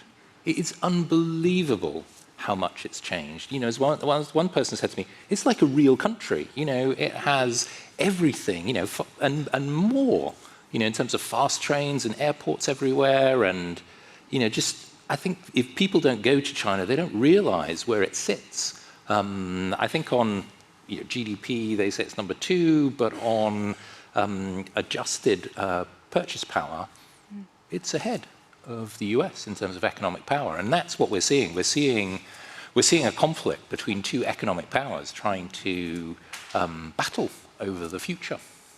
And you're talking about going to China. We're obviously based here in the UK right now, and Graphcore has been really known as one of the companies that's supposed to be the UK's real answer to NVIDIA. One of my favorite anecdotes is that for every time you guys would reach a major milestone, you'd pop a bottle of not just any champagne, but Winston Churchill's favorite champagne. So truly a British company. But fast forward 4 years, that was something that was written about 2019. Fast forward 4 years later, and Graphcore is struggling, right? Well, we are investing massively to build a technology, and we are competing head-to-head with probably, at the moment, one of the most successful companies in tech, NVIDIA, the first chip company to reach $1 trillion in valuation. They're investing billions. This is their future. And what's stunning is that here we've got a company in the UK that is actually the closest in terms of, from a technology point of view. Customers tell us that clearly, not just from a hardware point of view, but actually in terms of the software that we're delivering. This is the easiest to use next to NVIDIA. And we're not perfect. I would say neither is NVIDIA. I'd give them a 9 out of 10. But we're probably a 6 or a 7, and everybody else is like a 3 or a 4. So, that is a stunning position to be in compared to, other big tech giants like an Intel or an AMD or, other big players. And so, we've just got to invest to maintain that position and to grow. And hardware is a bit like it's like a switch. When the platform works and people can just use it with no friction, the sales just take off. So we've got to pile ahead to reach that point. But so why are you not on track to be the next NVIDIA? Why are you not at 1 trillion? Why are they so difficult Because this technology is so complicated. This is not like sitting down and making a microprocessor. This is like, all of the complexity of what you're building here. People do not program an IPU. People program in languages like PyTorch or TensorFlow or now JAX. Our software converts that very abstract description into huge number of parallel programs that run across this hugely parallel processor, run across hundreds of IPUs all connected together in what we call a pod that delivers fast training or inference. That conversion of that, you can write an image recognition code in about 30 lines. And that translates into something that runs, maybe for a month in a training program across hundreds of processors, each with thousands of processor cores inside them. And so that conversion is incredibly complicated. You can get a benchmark that works, but actually making the technology so that you can just come and bring any code and it just works and it works at speed, that's an incredible challenge, and we're furthest down that path compared to anybody else. So would you say it's mostly that customers find they're just used to NVIDIA, and that's why they're constantly gravitating toward NVIDIA? Well, obviously, it's like the old IBM thing. Nobody got fired for using NVIDIA now, right? So it's the easy choice. We're still very much in the capability phase of AI. In spite of all the wonderful things that have happened, I describe it, ChatGPT, amazing. It's probably a bit like Pac-Man from a gaming perspective. It's color, it's pretty good, but it's nowhere near the three-dimensional interactive game environments that people have today. And that's where we're heading. And ChatGPT is just a minimum viable product. I do want to take a question from the audience. Someone asks, considering comments on the US and China, what is the appetite for GraphCore to expand in the EU? I think, if we UK, EU, we'd be under the same situation. We'd probably have it easier if we moved to the US. It would probably be easier for us as a US company to operate. But, we like to be... And why is that? Because of the amount of funding that's available in the US? Yeah, funding. If you're going to need an export license, they're more likely to give it to an American company than they are to a European or a UK company. And it's something we really need to think carefully about, I think, as Europe and the UK. Funding would be easier, but, the talent is here. It's a great environment. Talent's probably a little bit cheaper and more available than it is in Silicon Valley in particular, and the beer's good. But the beer is really good in Brussels as well, I must say.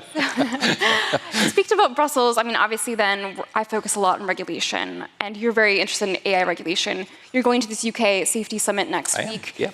What is your message for governments who are looking to regulate AI? So I think there's a couple of things. I think in AI is very analogous to the medical profession, where we've had the Hippocratic oath for doctors to, first do no harm. And we somehow have to engender in our AI developers this idea that this is a really powerful technology you're developing. Think carefully about what you're building. Think carefully about how it works. Think carefully about how you protect the people that are using it. And then on the other side of that, the companies who are deploying it, are they making it aware that you're using an AI system or that AI is built into this? Because as Alan Turing said, if you expect it to be intelligent, it's going to get the answer wrong. It's a probabilistic system. We're probabilistic animals. To err is human. And to err as a machine is probably even more possible because they're much less capable than our amazing brains. Your brain probably has 100 trillion parameters in it. ChatGPT's only got 100 billion. You're 1,000 times better than ChatGPT. Amazing. Thank you. I want that in the headline. But do you think, though, when it comes to AI regulation, you've got the likes of Sam Altman coming out and saying, please, governments, regulate us. Do you trust Sam Altman when he says that? I think you've got to be quite nervous when people throw their hands up and say, regulate me, especially in an environment where governments are not in a position to actually understand the technology and will then look around and say, who can we turn to actually help us write the regulation? Oh, Sam Altman, you know a bit about this. And we end up creating a situation where we cut back on innovation. I think the open source large language models is going to be really key in terms of creating an environment here where people can build on that technology. If they're closed source, if all you get is an API, that's going to be a real problem for innovation going forward, because it's like a fundamental building block, like a database. It needs to be open, and people need to be able to develop on top of it. It has to be open. Speaking of regulation, the EU's AI Act, there's going to be a massive meeting tonight. I'll be up late covering that. But in the absence of mandatory rules for tech companies, have you guys self-regulated? Are there other uses of AI that you guys will not be part of? Well, we certainly look carefully at what the end uses for our technology are, and we step back from certain things. At the end of the day, we sell picks and shovels, right? So in a gold rush, that maybe is a good strategy to follow. So you cannot build something into the, people say, oh, it's the AI at fault. It's not the AI. Don't blame the machine. There's nothing you can build into the hardware that will stop it doing bad things.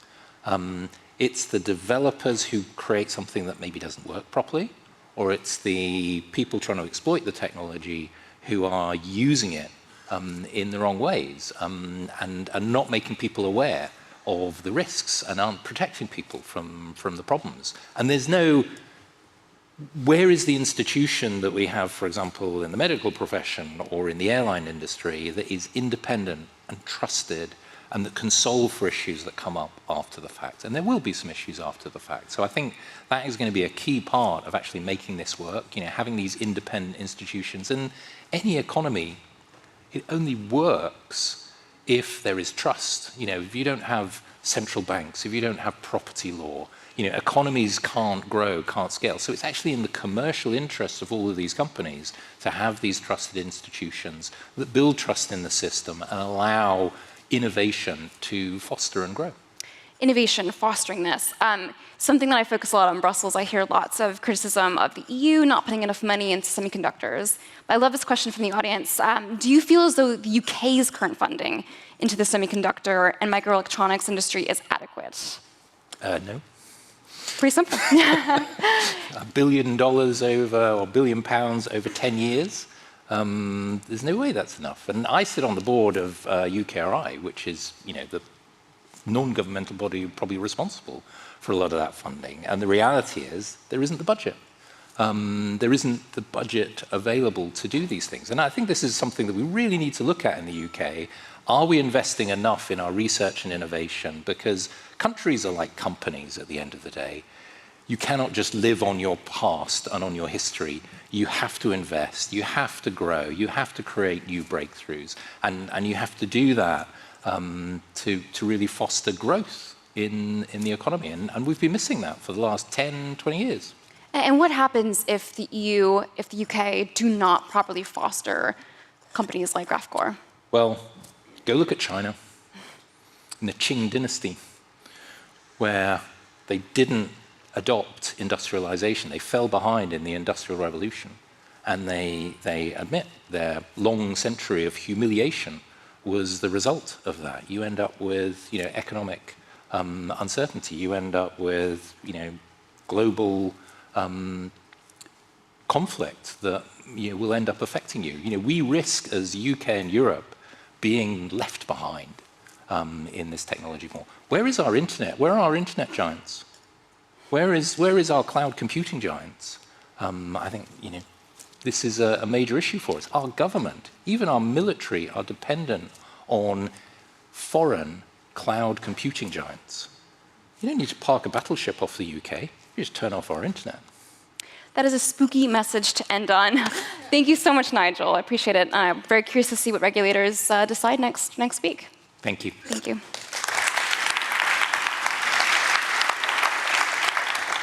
Please welcome to the stage Roy Bahat, head of Bloomberg Beta.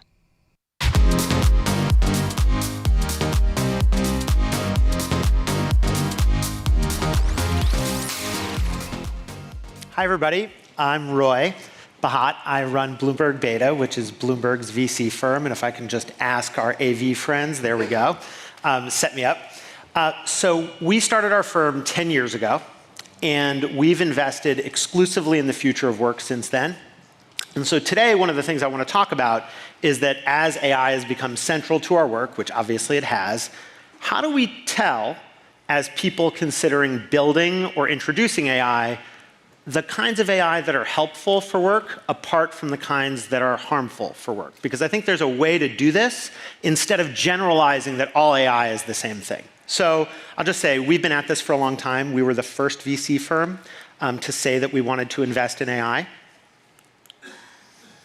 And over my objection at the time, it was 2014, and I just thought it was too early. I thought we were looking at science fiction, and I was dead wrong. Somebody who worked for me found 2,000 AI companies as early as 2014, and we've been looking at them since then. And so we've seen the arc and some of the history. And if you look at the history of introduction of technology, and we've heard some about it today, definitely rhymes with this current moment. So between the world wars, we obviously had the introduction of a lot of industrial technology, and businesses faced many of the same questions that they do today. What would the effect be on work? What should our strategy be as companies? But that technology was quite different from modern AI in the sense that it was a thing you would only go and see at work. It wasn't something that you would see at home. And when people see technology at home, it has a profoundly different effect, or when they see it in their personal lives, which is that it can cause panic. And so one of my favorite examples is the pinball machine, which I'm sure folks know. But when the pinball machine was first introduced, there was a widespread sense that it was really bad for society. This picture here is of New York City cops who are called by the mayor of New York to smash pinball machines because they were so bad. And so AI takes these two elements. It takes work effects on companies and a panic among the general public and unites them. And the truth is, we've also seen that before. So we saw that with the internet. And if you remember, I'm old enough to remember the early introduction of the internet in the late 90s. There was a lot of prognostication and worrying, a lot like now. And no surprise, if you look at today, what is happening with AI, yes, we have a lot of the same things. We have ChatGPT for dummies. And it feels often like everything, everywhere, all at once. For those of us even who are building in this space and have been here for a long time, it's pretty confusing. A founder who we backed described this moment last weekend as any given weekend in San Francisco, you can find hundreds of people willing to hack on AI applications for 24 hours straight. And so, like the early internet, there's a window to act. And I remember in the early internet, people said, oh, the startups will all win. Or no, the startups have no chance, they're all phony. And people are saying similar things about AI now, and the reality is both were right and both were wrong. Because some of the successful companies of the internet were the incumbents who figured it out. Some of the successful companies were obviously the startups. And so we have precisely that moment right now. And I think that the companies, the organizations that figure out what to do are not only going to survive, they're going to thrive. And so how do you prepare to do that? Well, some of it starts with building some intuition.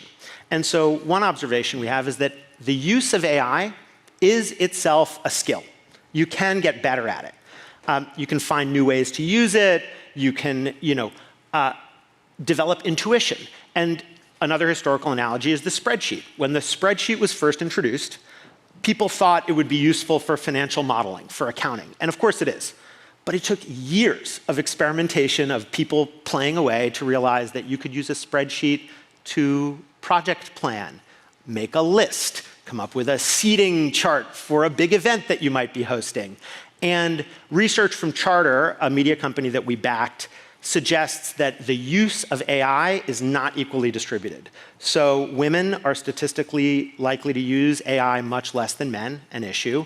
Older workers are likely to use AI much less than younger workers. And absolutely everybody needs to be in on it, because if you are, then you can develop an intuition for what works. So what might you see? Well, unsurprisingly, you might see that some things that look easy are easy.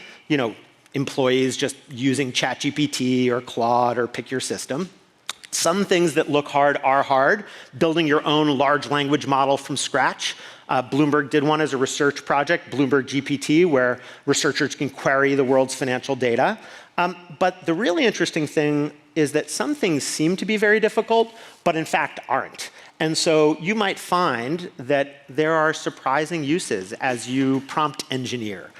For example, I was able to load my LinkedIn contacts into Claude and ask a question like, show me all the sales leaders at large companies in North America that have big hourly workforces. And I got back 20 answers, 10 of which were garbage, but 10 of which were really great. And then asked again and got even better answers. And demos that seem quite magical actually can be pretty easy to pull off right now. What's difficult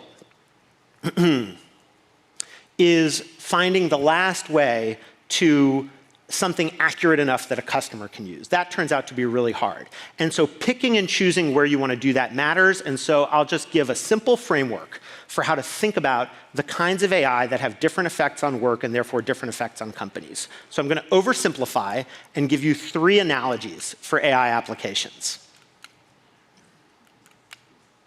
Or I'll fight with this clicker until it gives me, there we go. Looms, slide rules, and cranes. So each of these is a kind of AI application that I think has a profoundly different effect. A loom, if I can get the next slide, is designed to replace a person. The same way the Luddites fought against the original introduction of the spinning loom. A slide rule, if like me you're old enough to remember, assists a person in making a calculation. It speeds you up, allows you to be more accurate, make fewer mistakes. And sometimes when we talk about AI, there's this discussion about replacing AI technologies versus augmenting AI technologies. And when we think about augmenting, sometimes we think about speeding up. But there's a third kind that's a more profound kind of augmentation, which is the crane. So you think about a crane, and what does a crane do? A crane allows a human being to do something that, but for the existence of that crane, they would not be able to do. There is no amount of time that a human being can spend to lift a steel beam 5 stories into the air. And so if you think about some of the AI applications that are in a way most profound, they do things like translate from one language into another, index millions of web pages to figure out what you're going to click on next, discover a new drug, a new molecule that can be used as medicine, help you write an unbiased performance review, something a company we invested in does, Textio. My favorite example is an artificial intelligence that can predict which large ferocious animal will beat another. And so a great hippo versus a great white shark, hippo versus a great white shark, turns out the hippo would win. You might not know that without AI. You don't want to try that out in real life. And so the looms are technologies that replace what a human being does. The slide rules are technologies that augment by speeding somebody up. And the cranes are technologies that fundamentally extend what a person can do. And now, developing cranes is not easy. It takes imagination. Like using a spreadsheet and realizing it has applications that you didn't quite realize. An introduction of a technology takes a minute for people to develop their imagination. And so, if we can go back to the previous slide, please. The television ad, when it was first introduced, often was just a radio ad read aloud. It took a long time before people realized that actually what you ought to do is have a movie that was just a little movie that could advertise something. And in much the same way, if we can advance to the next slide, as I said, using AI as a skill, but it's not just that using it as a skill, it's that imagination is a skill. And so if you are a large company right now, figuring out how to get your organization to be imaginative, or a startup, is something you need to spend time and effort to be able to do. And that depends on what your strategy is, and so I'll just close with a few quick examples on that.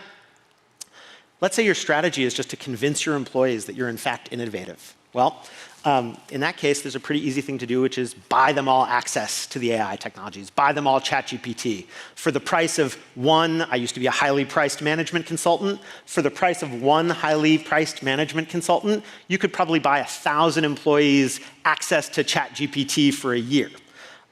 You might want to placate your investors. I'm sometimes one of those investors. In which case, then there's another very simple strategy, which is take something you're already doing that has some prediction. Maybe it runs a little linear regression or something like that, and add the 2 letters AI to the end of it, and resell it because people will be fine with that. And the hardest ones are delivering real business value. It's something we think about deeply, and we're all still at the beginning of figuring this out. And so if we could just move to the last slide, please. No, you can skip through all these now. We believe that the only way organizations will figure out what kind of AI to use is if many of you are, and you can, there we go, thank you, is if many of you are actively developing intuition and surprising us with acts of imagination. This is at the very beginning of this process. Every speaker who's come up here is an expert, and none of us knows what's about to unfold. And so if you'd like to figure it out, we're easy to find. And thank you for allowing us to explain looms, slide rules, and cranes, because that model, while oversimplified, might help you see some of the most profound implications of AI. Thank you.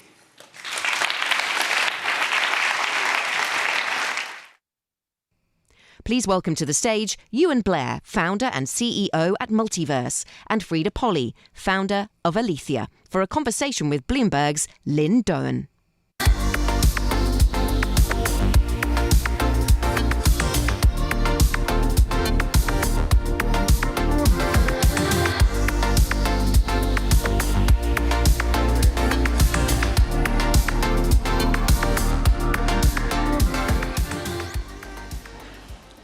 I can't think of two better people to be talking about this new era of the human workforce than the two of you. Frida, you created a company that uses AI in recruiting. You've most recently created Alethea, where you're pushing for transparency in technology, including HR tech. Euan, Multiverse uses AI and technology to match future generations of leadership with professional apprenticeships at 1,000 businesses across the region. Before we begin this conversation, though, I have two asks of our audience. One, scan that beautiful badge of yours, send in some questions so that we can keep this conversation lively. And two, answer our polling question, which is probably the question that's been weighing on your mind ever since you walked through those doors today. Will AI eliminate more jobs than it creates? Will AI eliminate more jobs than it creates? We're not going to show you the answer now. We're going to leave it till the end, so you're forced to listen to everything we say. And we'll pose it to Frida and Euan at the end as well before the great reveal. Let's start the conversation. Let's get right to the elephant in the room, which is AI is this technology that has been heralded as a breakthrough that could eliminate entire professions, but also create whole new ones. Euan, how has that transformed your job, your company, and how is that going to change the overall labor market? So I think the interesting thing when you look at companies and how they approach this area is every business feels like they are to an extent behind the curve, right? And that they're trying to play catch up. And that's for a couple of reasons. It's partly because companies have long been underweight skills in areas that are adjacent or fuel AI, like data, like LLMs, various other things. They'd spent, we work with a lot of companies that spend billions on software, but actually comparatively little on skills and ensuring they have the right skills in their organization to adapt. And so that's created a huge need that exists in the market where people are saying, we have genuine capability gaps in an area that we know is incredibly important. Many businesses feel that their peers are further ahead of them because they're all sort of, this sense of playing catch up is affecting them as they look around the market. They're finding it very hard to attract or even meet ready-made talent because it doesn't really exist in the AI space outside of very small pockets. And so it creates incredible opportunities for businesses who engage with it, but it basically has meant that we deliver apprenticeships, right? So we are basically saying, if you are lacking for skills or talent, we can use these professional apprenticeship programs to give them. And we're doing that very directly in AI. We made an early decision to introduce an AI module into every single apprenticeship we deliver because it's that important. It's effectively become a functional skill, right? You will struggle to do your job well unless you have some form of capability in AI. And so that was the kind of primary piece for us. Make sure we get this into every single program we offer, and crucially then use that to make AI more inclusive because historically the niche it's existed in has not been tremendously inclusive. Frida, same question for you, but also I want you to tell me a little bit more, give us more flavor about how it's changed it and the guardrails that are necessary. Yeah, sure. So I think, look, there's lots of competing data sources in terms of, job creation, job loss, et cetera. I think one of the things we can't ignore is that in developed countries, we have an aging population and Lauren Weber of the Wall Street Journal had this great piece where she basically described that, over the next 5 to 10 years, we're going to see increasing worker shortages in developed countries. And we already see that. When I started Pymetrics in 2013 to when 2022, when I sold it, we went from hundreds of applicants to people saying, look, if they're breathing, we're going to hire them because we can't hire enough people. And I think that what the gap is what Euan is referring to. There are projected to be 3 million job losses by 2030 in professions like call centers, back office. There's projected to be 18 million job vacancies in computer-related fields, in healthcare and engineering. So the critical element, if we don't want workers to fall behind, and again, especially if it's going to disproportionately affect women and minorities, as has been projected, we need to ensure that platforms like Multiverse and others, really are there to help the transition occur. And it's not just, I think, technology companies that need to do that. It's employers that need to do that. It's governments that need to set up these programs. It's private-public partnerships. So again, I'm a big believer that we actually will not have enough people, but the problem is we need to make sure that the people we have the skills required for the job. I mean, you brought up the bias, and Euan, I want to talk a little bit about that, right? Because you're using AI. You're not just applying it to the programs and helping people upskill in that. You're also applying it to the matches. How are you preventing bias and discrimination from entering your algorithms and influencing the matches you're making? So the first thing to say is it is something every company has to be incredibly intentional about from the very start, because, as you say, if you automate an outdated or unfair process, you are not really solving anything beyond making unfairness even more embedded in whatever it is you've built. So that is a problem, and everyone has to address that directly. We look very clearly at things that are actually correlative to job performance and are not in academics. There's no correlation between academics and job performance. And, academic institutions have long struggled with this because of the ways they've assessed and graded people. And so we look at competency in particular. We look at intent, motivation, and potential and desire to learn, and other things that are far more inclusive. And if you look across our apprentices, over half of the apprentices we place are people of color. Over half are women. About 38% come from the most economically underserved communities. So we've done a good job of finding the remarkable but overlooked talent, not from typical sources. The key is then, as you build an algorithm around that, making sure that you don't start to see perverse drivers and sort of moves in directions you don't want to see, but also crucially that you have very clear human guardrails, right? It is not enough simply to automate. In the short term, as you are perfecting, you need many humans still evaluating, keeping eyes on that and assessing, are we doing this fairly and effectively? And the good thing is there's not a trade-off between fairness and efficacy, right? Fairness provides more effective outcomes, better businesses. Speak to any employer or CEO in the world, and they will tell you, we want the best. It's just incumbent on all of us to challenge how we define the best. For sure. Yeah. And I think, going back to guardrails, so Pymetrics was involved in a law that was passed in New York, sort of first in the nation, to put guardrails around automation and hiring. And it asks essentially companies to disclose whether they have, basically levels of bias regarding gender and race, right? And really, I think those types of guardrails are necessary as we begin to scale all types of technology, everything from, sort of garden variety AI to, the fancy schmancy generative kinds.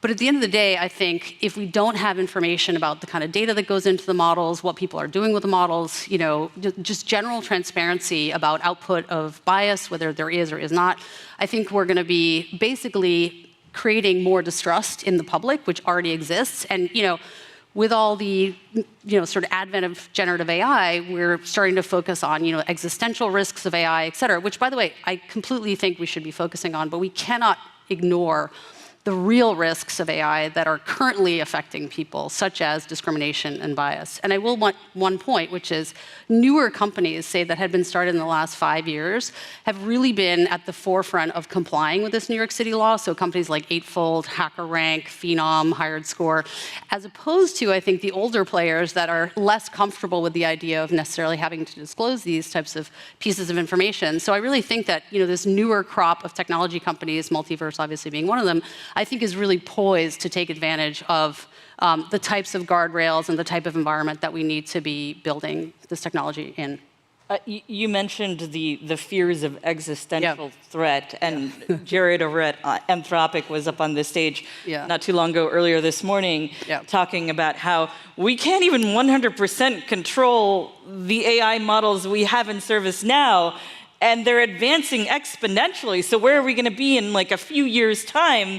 And then there's the other camp that says, that's a bunch of bull, and is skeptical of it. I want to know where both of you stand in those camps. And so, I mean, I just got back from the World Economic Forum annual meeting in Dubai. And, so let's just be clear, the types of models that are, so definitely there's debate even within sort of the elite of AI as to whether there is existential risk or not. I think most people are sort of of the mindset, even if it's a 5% chance, we should pay attention, obviously. And they're sort of thinking about this as a weapon, right? But the types of companies, or we're talking about like very few tech companies and governments that actually have the capability to create these existential risk models of AI.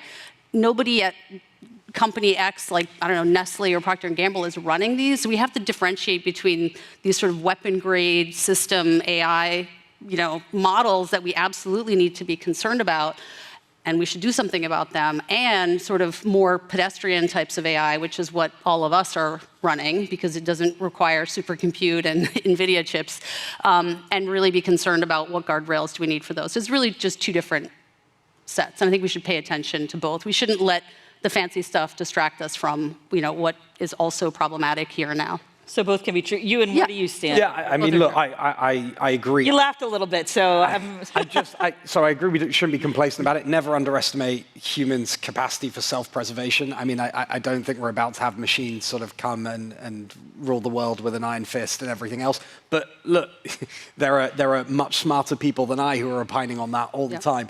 I do think, though, that if it's so important there is a global agreement on shared values and ethics and practice around AI that really does incorporate all the major players, because there are certain countries and regions where they will have a less judicious approach to what is in scope and allowable and admissible versus what isn't, that could catch up with us. And to your point, talking about human capacity for self-preservation, human capacity to weaponize anything is also very real.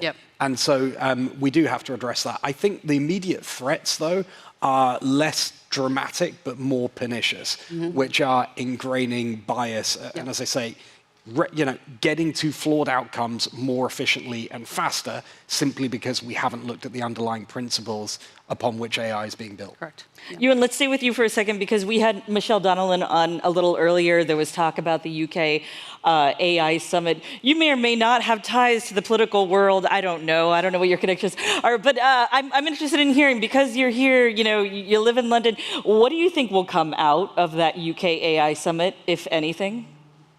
So I hope something does come out, because it's actually, and it's a big thing and a big signal for the UK that we're able to have that here and show that, post-Brexit, plenty of questions have been asked as to whether Britain can still play a significant role on the world stage. That is a great thing to see. I hope we get, as I say, shared understanding and conventions around how countries will operate, what they will share, what things we will and won't do, because one of the advantages of bringing the heads of state in some of the biggest countries in the world together around is that they can come up with a shared set of principles. And there are no quick and easy ways to do that without general agreement. And it is something that needs to, will cover multiple different types of government and country and other things. I'm excited about it. I think it's a big thing for Britain, as I say it here. We're running out of time here already. I can't believe it. And I want to get to some of the questions that are being sent in here. Frida, this may be a good one for you. Beyond the economic question of human capital, someone wants to know, what role, if any, do you think AI should play in well-being and mental health? I think it's a dual-edged sword. I think AI has humongous potential for all sorts of healthcare applications, right? That we're just beginning to unlock. I mean, again, at this World Economic Forum Council, we were talking about how protein structure, which would take 10 years of an academic's life to figure out, AI can now do in a second. So we literally have researchers at all these universities now thinking, what should I do with my academic career? And that's not just in protein folding, it's in all forms of mental health, right? The flip side, I think, is just that I think, more and more we see communities, people that are disconnected from, what the kids call IRL in real life.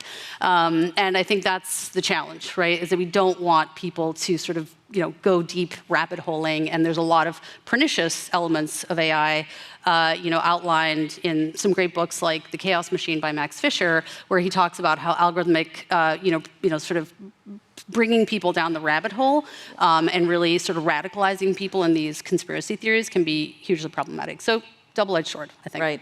And Euan, for you, I mean, your company operates in a very specific geographical area, but there is a question from the audience in terms of companies' willingness to adopt your apprenticeship model. Do you see any cultural differences between Europe, the UK, and the US in that? Definitely. I mean, it's interesting. If you look at America, America has an unhealthy addiction to college. I mean, 70% of high school leavers will go and pursue a degree, nearly half drop out without ever completing, right? The debt is astronomical and frankly astonishing. I think it is much harder, therefore, in America to establish this countercultural idea of you don't have to go to college. There are genuine alternatives. And you know what? The best learning isn't done in an academic campus. People are going to have to constantly train and retrain. Doing that in an applied workplace environment is valuable. That message is landing, but it is definitely harder. I think in Britain, back in 2017, the government instigated the apprenticeship levy to sort of encourage employers to at least investigate apprenticeships seriously. There's a regulatory framework for what an apprenticeship is, what minimum standards it has to adhere to. So there's just a greater cultural understanding. In Britain, actually plenty of Europe, Germany, France, Austria, Switzerland, where they have had a robust technical alternative to the academic route. So that you see quite clearly. Good. There's another question here, and I actually want to pose it to both of you. How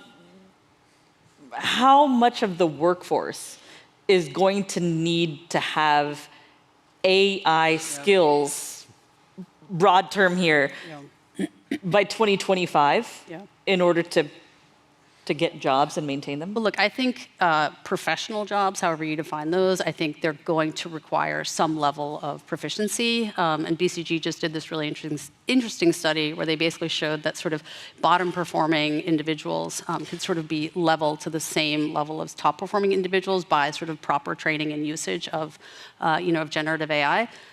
So I do think that, I would say almost all will need some sort of basic proficiency in it. Although, again, that study was interesting because they showed that on the one hand, it helped generate ideas, but on the other hand, it didn't actually help solve business problems, which I thought was really interesting. So I think, good old human brain power is still quite critical.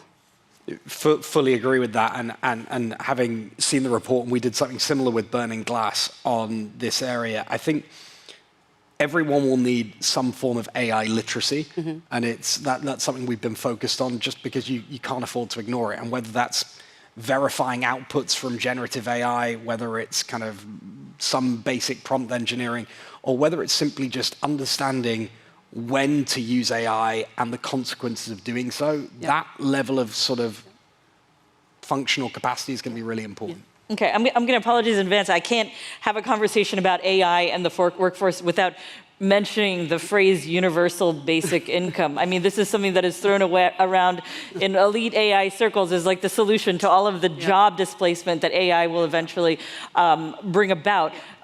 Where do you stand on universal? Look, I think we absolutely need a better social safety net, especially in the United States, hands down. I'm European, I'm half Italian, half English, so I'm for it.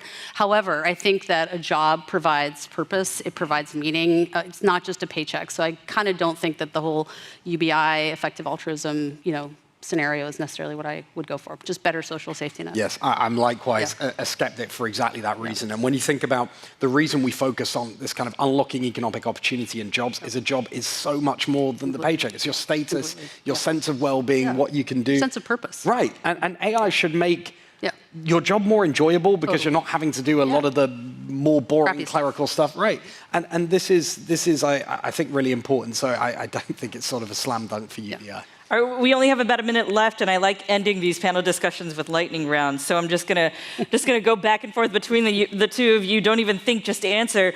Euan, the last book you read? Inverting the Pyramid. All right. Jonathan Wilson. Recommend it if you like football. I'll have to add to the list. Frida, when will the AI take over the world? Sometime when I'm still alive. Yikes. Okay. Euan, your favorite city to visit? Chicago. What? Love a bit of Ferris Bueller. All right. Frida, the best meal you've had in London thus far? Lunch at the conference, sadly. I've not been here long. Oh my. Yeah. Euan, the year you seek a public listing?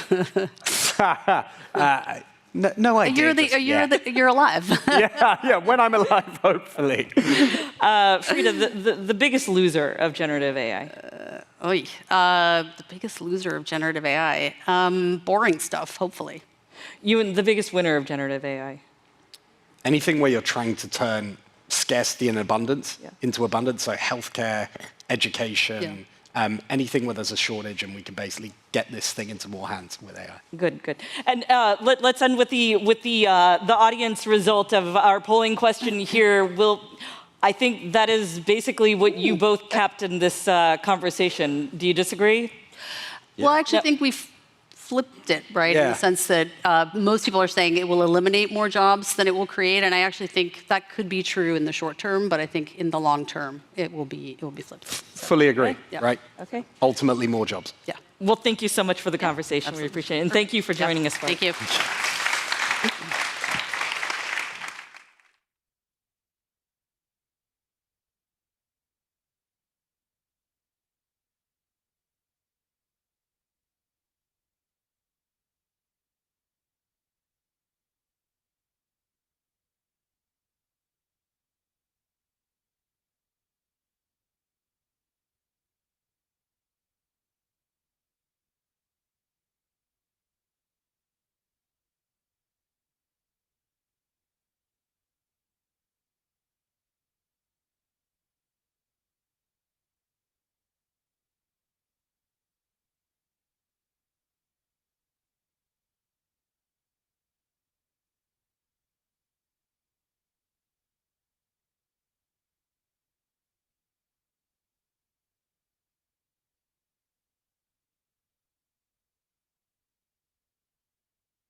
Please welcome to the stage Per Sundin, CEO of Pophouse, for a conversation with Bloomberg's Lucas Shaw.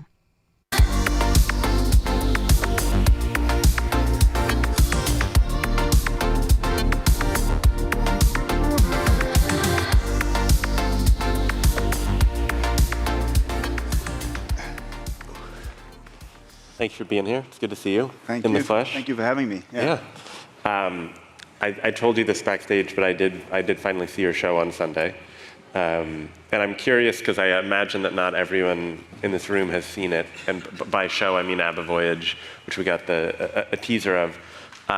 Can you explain what the show is and what the origins of it are? I think I start with origins.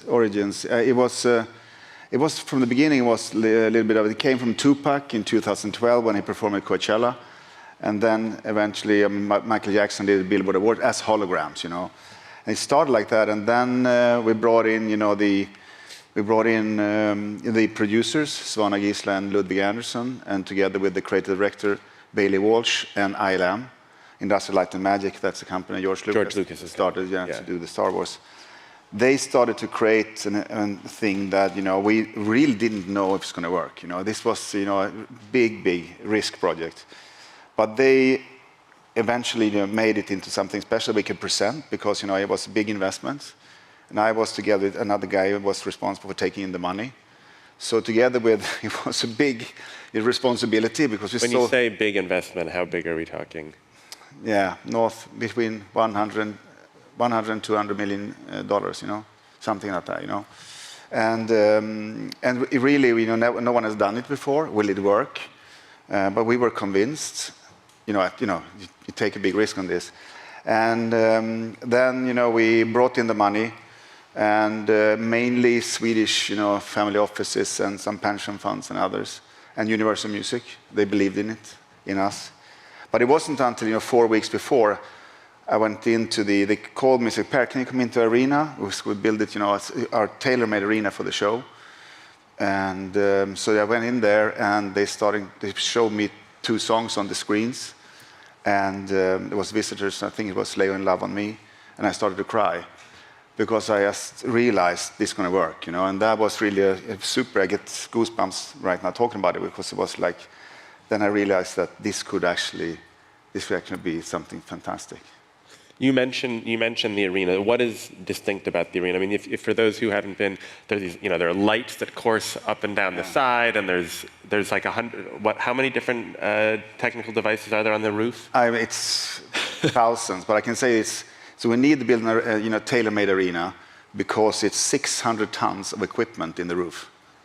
So you need to have that, so you create the illusion that's really the arena is twice as big as it really is. And that's really what the creative team has successfully done. It's just, if you haven't been there, you should go. And I can promise you a fantastic time.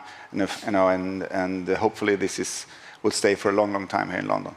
Now, you mentioned Michael Jackson and Tupac, which were sort of the early experiments in the hologram technology. But my sense from talking to people about this show is they get very upset if you describe it as a hologram. Yeah. So what is the difference between the holograms and what people see there, which I guess are avatars? Yeah. A hologram, it's just, you can just see it from one place, and you see it on one specific site on the screen. It's just, they project through not glass, but a plastic folio almost, and then you see a person projected in the room, or a band. But you can't do so much about it. And it's fascinating for maybe 1-2 songs, but for a 90-minute concert, it doesn't really work, And that was, actually Björn, Benny, and Ludwig, the producer and son of Benny, we went to Las Vegas and saw the Michael Jackson Cirque du Soleil show. They didn't like it at all. There was one song there, which is with hologram. And what we've done now with Industrial Light and Magic, it's really something special. It's really something that is, the illusion is that everyone believes that ABBA is there, and everyone celebrates like ABBA is there. There are encores from the audience, and you have to see it. You have to go there, and I can promise you a fantastic night out. So how long, you have the investment, which I think was reported at the time at, I don't know, around $150 million. Mm-hmm. How long until you make that back? We thought it's going to take 3-4 years. But it just depends on how we do this now, because we want to extend it and take it to other places in the world. But I would say right now we have sold 1.8 million tickets, which is way above the expectation where it would be right now. So it's doing well. What's the average ticket price? I can't go into that because but you can see on the website, so then you can do your math yourself. Got it. I think when we spoke earlier this year, it was like, I don't know, $100, something like that. Something like that. But I will say my ticket was more expensive than that, so I don't know if you're raising the prices. No, it's the revenue management. What are some of the other places you'd want to take the show? We have questions from all over the world, because everyone that sees it sees that we want to do this. We really want to take ABBA to, and then we talk about them that you need to build an arena, and they realize that it costs a lot of money. And then they hesitate a little bit, but we again, this is something that is so outstanding. I don't say it's going to replace live, but it's a new vertical in live music, and we have interest from all over the world. Every part of the world is asking us, and we are in deep talks with at least 4 different cities right now. For the ABBA show. I mean, it's a hard drive. I mean, the ABBA can perform, in 4 places the same night, Right. And they don't need a rider or anything. So it's, they don't. I mean, yeah. But it was, when we recorded this in Stockholm for 4 weeks, just before, in the February 2020, before COVID started. I mean, it was really that. It was almost that we couldn't do it because when you in the face you have 13 muscles. And I wouldn't see if you were different because I don't know you that well, but if my wife, ex-wife, I would say, would see me, she would see there's something wrong with me if I didn't have all that in place, my muscles. So to do that, you have to shave. And since Benny hasn't shaved since he was 18, and Björn, especially Björn said, I don't want to do that. I don't want to shave. But without that, we can't get the real thing out of you. And eventually he shaved off, Shaved for that. Yeah, shaved for that. That was a drama. No, it wasn't a drama, but it was fun. Yeah. What is the rehearsal for that like, or what is the motion capture that they do? What they do, they do the moves. They recorded 25 songs in a special venue in Stockholm, and with motion cap suits, and that's what they did. Together with 100 people from ILM sitting. It looked like NASA. They're sitting with computers and they have helmets, and it's like fantastic. And then we have body doubles doing the dances and the movements, so that's really, you see that it is 28 years old people, doing the show. Right. Because when you're 70 plus, you can't really do that kind of moves that you will see, But as an avatar, you can. Yeah. And so the body is essentially of a 28-year-old. The voice also of a 28-year-old? No, the voice is from the real ABBAs as they are today. Yeah. But I think with AI, you can skew it down to when they were 28, using their original voices. Have you used AI at all? No. I mean, it depends what you call AI. I saw a little bit of what Roy talked about earlier, and I think it was quite interesting because it's more like, what is AI, or as Apple in their keynote speech this in September, they never used the word AI. They talked about machine learning all the time. Because I think that some people are so afraid of AI today, artificial intelligence, so they don't even want to talk about it. So I think and what Roy explained, it's a lot of things that is artificial intelligence. Right. It's like a calculator, Have you given much thought, because you do much more than just the ABBA show, as to what you think the impact of AI will be on the music business and your business, and how you account for that? I think it's quite interesting. I think that what is a synthesizer? If we say, if you only can play piano but nothing else, with the synthesizer you can play trumpet, you can play, a violin, you can play any instrument. And I signed when I was at Universal, since that's where I was before I started Pophouse. I signed Avicii 2010, and he couldn't play an instrument. He was a World of Warcraft geek. He was playing computer games, and his mother and father was just, oh, please, you have to go to school, but he was just playing that. And then he downloaded. I know now there was illegally downloaded a software called Fruit Loops and FL, and he just realized that he could do music. Thanks to that program and thanks to that synthesizer, especially through the computer, and eventually he became. And and of course, when I worked with him, I became one of the absolutely best and most intuitive composers, geniuses we have today, or had today. Unfortunately, passed away in 2018. So I think that what he was able to do with that was fantastic. And I believe that what AI tools can help, plugins for the development is fantastic, I say, because I'm positive to this. And we're going to see, of course, we're going to see a lot of really bad music coming from that, meaning that it's not interesting. But I also believe we're going to see fantastic things coming from creative people that without that, they wouldn't be able to compose music. Today, a lot of music sounds the same. And so lately, I think it's only one person or one artist. I think that's Billie Eilish, if you know her. I think she's totally genius together with her brother.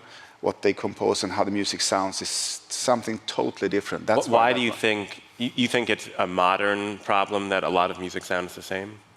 I think it is a modern problem because today Spotify releases 130,000 songs per day, 365 days per year. That's so you can imagine how much everything puts, and everyone tries to also follow a formula, because previously everything was tailored to radio. That's how you broke a song. But anyone below 30 years old that listen to radio today? I don't think so, except if the kids going with a mother and father's car.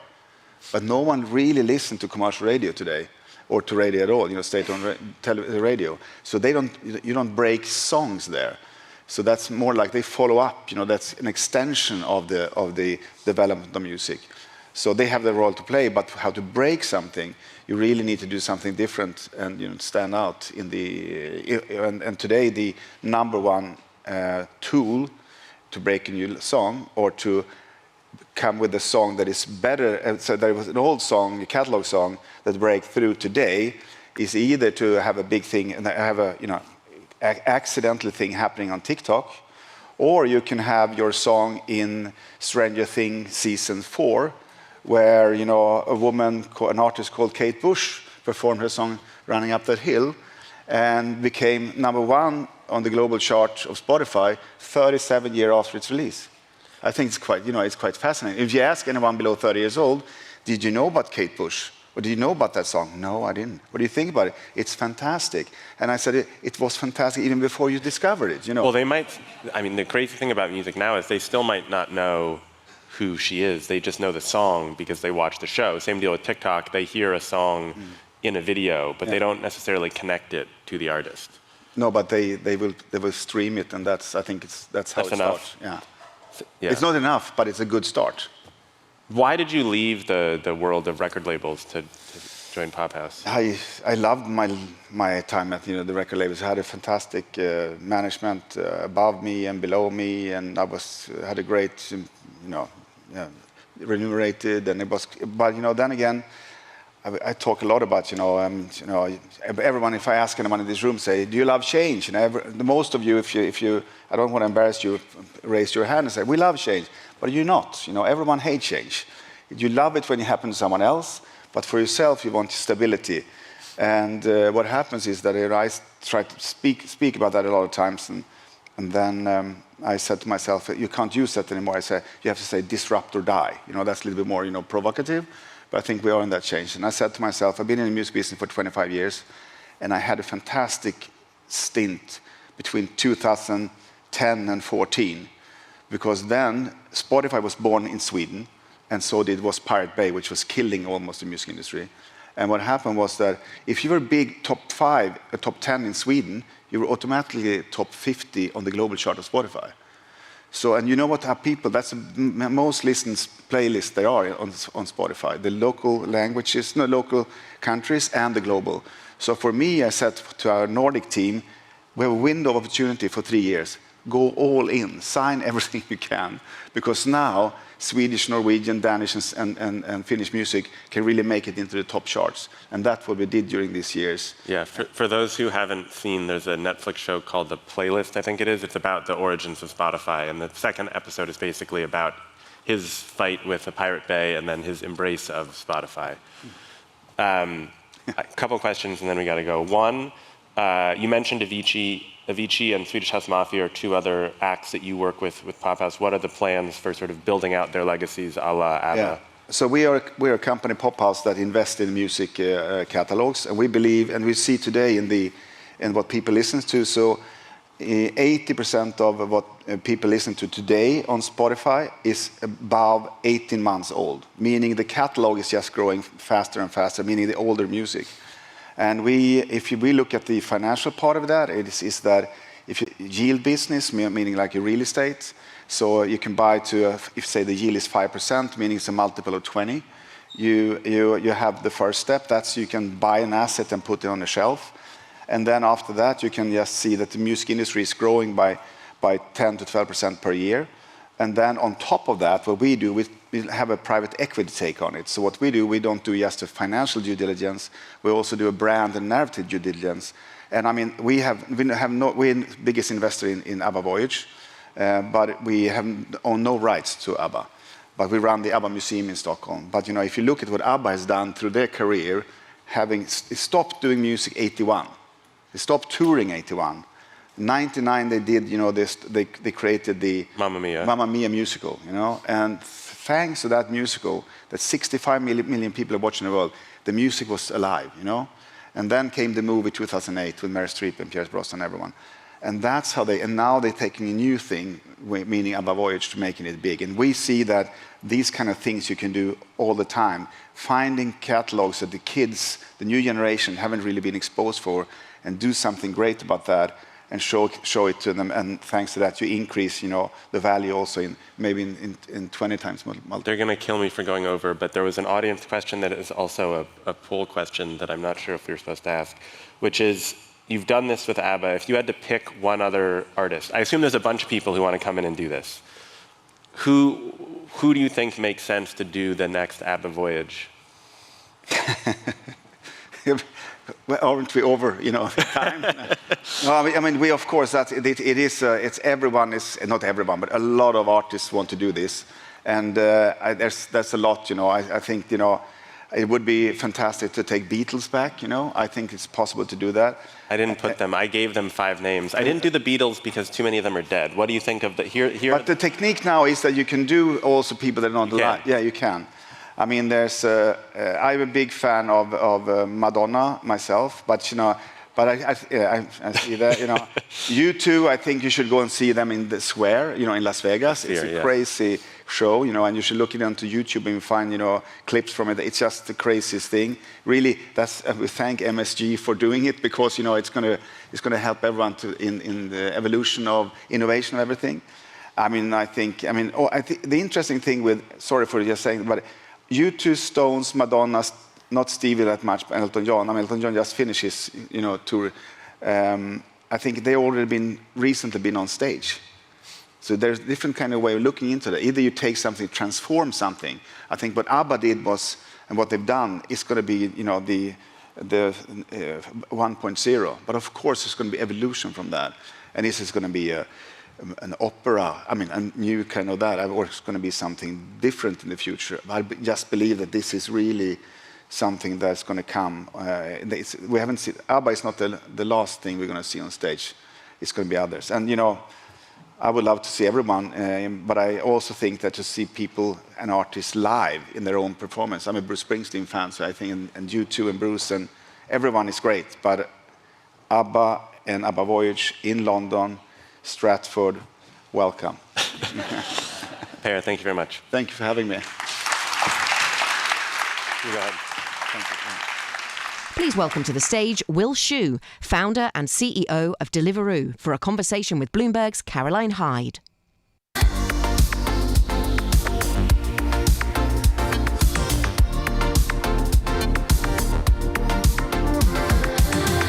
Afternoon, everyone. Hope you've had your caffeinated beverages at the ready and you're fueled for what will be a discussion about food. So I also hope they ate some decent lunch. It is so good to be reunited with you once again on stage, Will.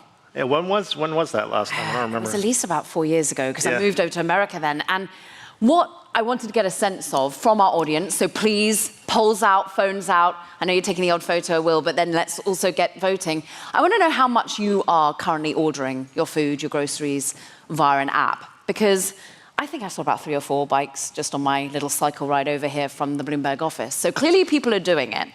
But are you doing it at least 3 times a week? At least once a week? Perhaps never? How much do you average? It's a lot. Every day? Maybe one day?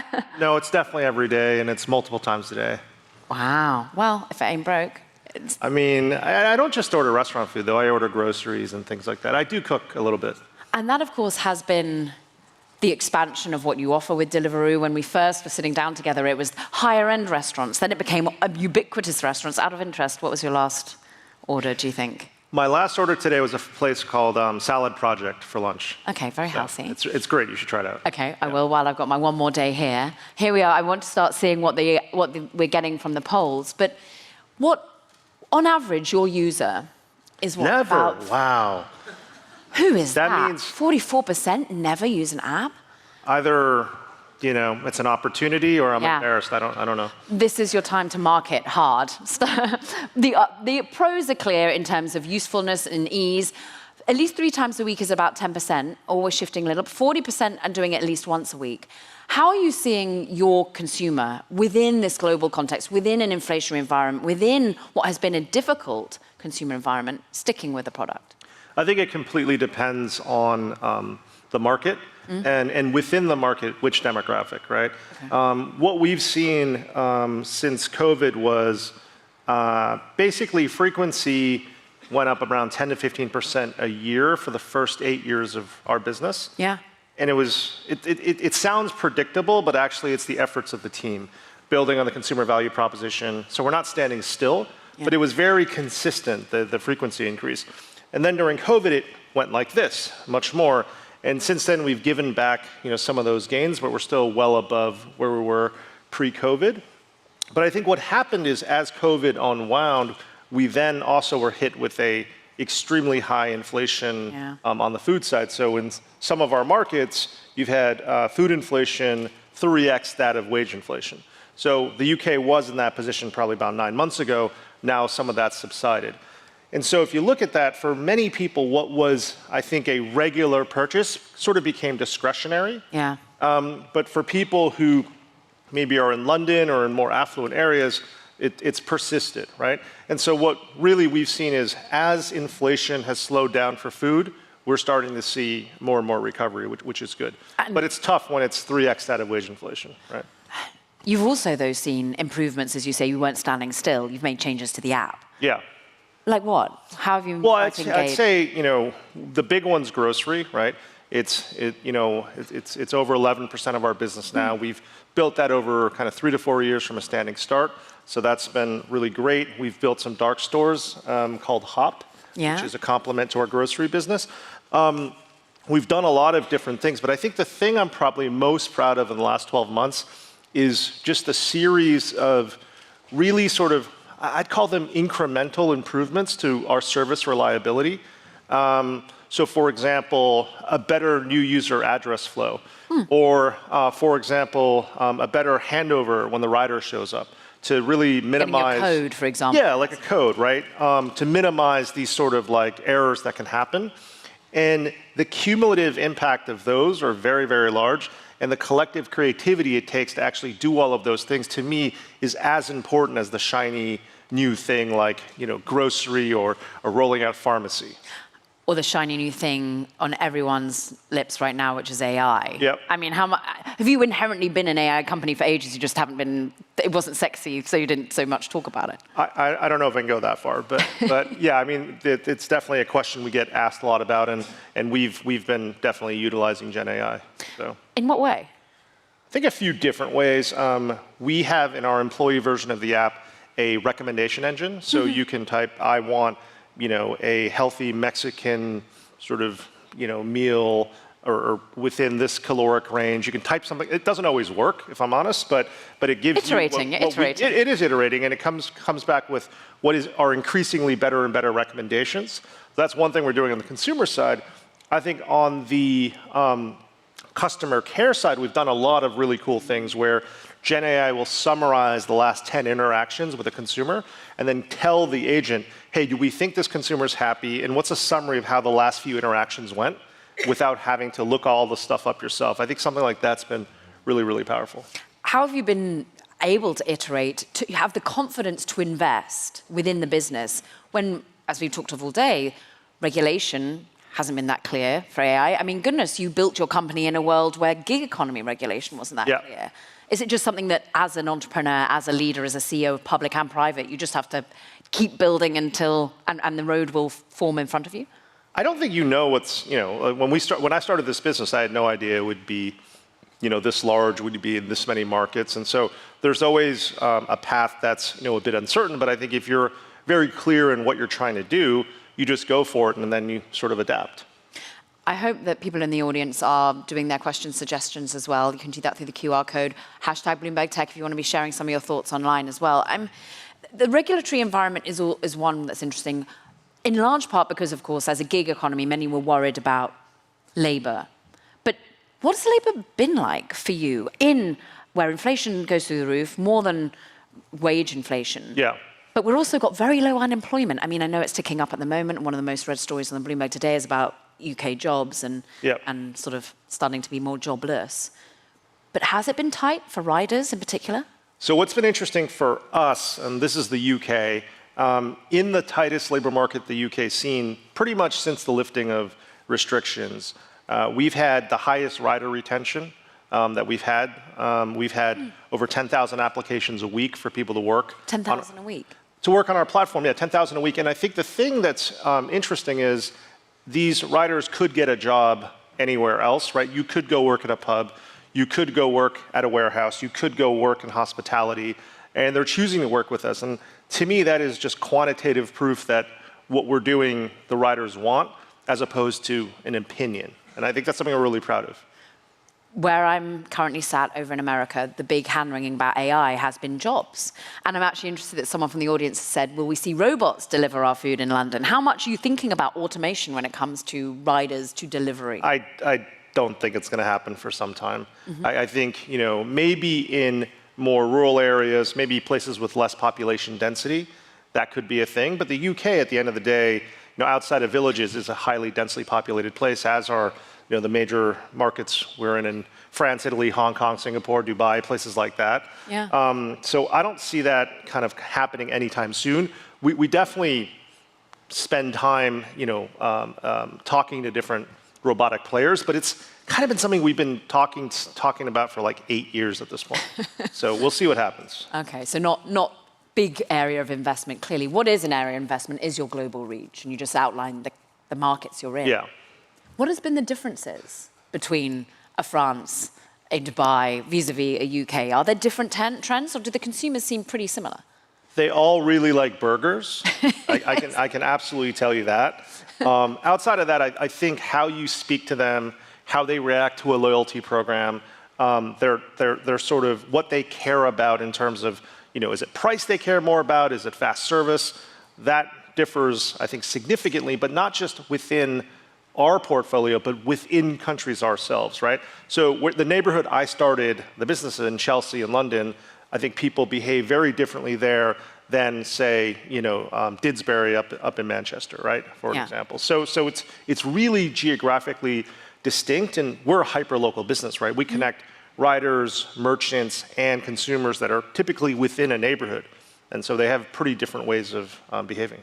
So do you have talent spread throughout the UK and indeed your global markets, or do you tend to have the hub purely in London and then you're gaining insights largely through data rather than on the food? Well, we gain, it's mostly through data, right? It's not necessarily on the ground. We have teams everywhere, but they're not necessarily talking to every single customer, but we can see what people purchase, we can see the different trends, we can see impacts on retention and frequency, and I see a question about customer lifetime value. You can see differences that happen to that when you make changes or not.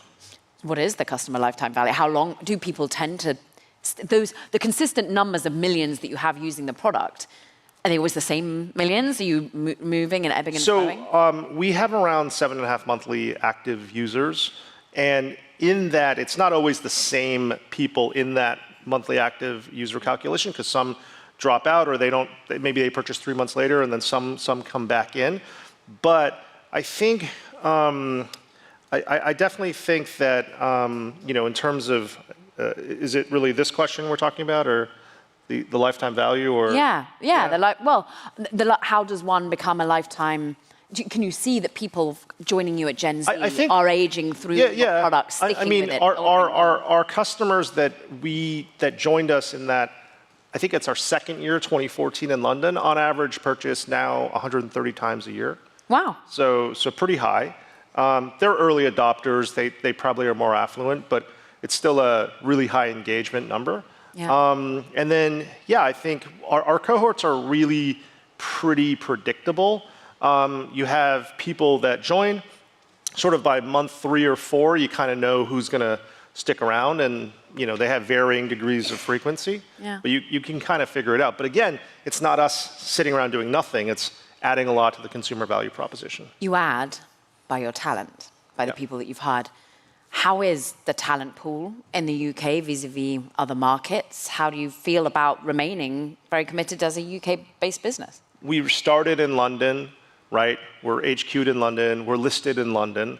I mean, we're 100% committed. And actually, I think sometimes, you read the media and the UK gets a bit of a negative rap. But I think we've been obviously very happy with the talent we've been able to hire here. And we've built a global business out of London.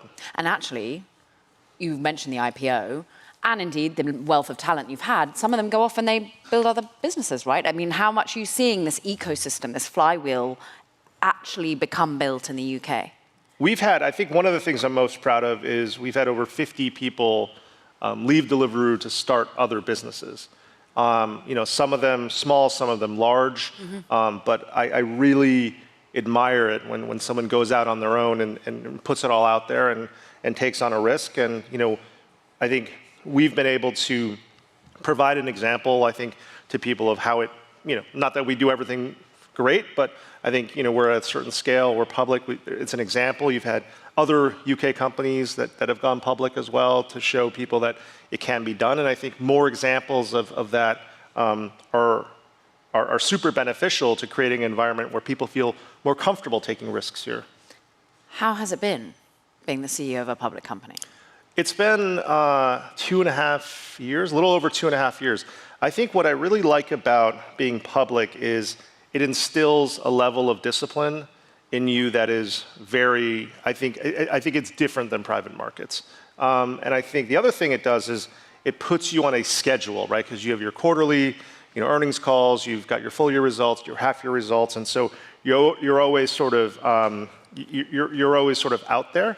I think the things that are maybe I don't like as much is you are there in the public. You're doing these things. No, I always enjoy doing these with you, Caroline, and that's not what I mean. I just mean that you're always in the media, you're always on. And it's not that I don't necessarily like that or not, but I don't much rather be focusing on the user, right? Building things for our consumers. It's interesting. Someone says, "Do you consider yourself successful?" Now, I don't want to go into sort of a self-help podcast here, but I don't even know where you're going with this. What? Yeah. Do you see yourself as successful? Do you still feel that there's so much more to do before you hit the level that you want to achieve as an individual? I didn't see this one coming. I think I'm proud of what we've done. I'm really proud of what we do for the customer and the riders and the merchants. I think we are early in what we're doing. I don't really judge success personally by output metrics. I care a lot about input metrics. I care a lot about the journey that we've been on, and it's been a lot of fun. It's been 11 years, right? Yeah. And we've accomplished a lot. And there's still a long way to go, though. As an independent company? As an independent company? Yeah, well, there's every now and then the analysts, they love to write that you'd be a good M&A target for someone. I mean, good, you took such an amount of money from one key player in the tech ecosystem, Amazon, that everyone wondered whether you'd be purchased. Is that something you think about much?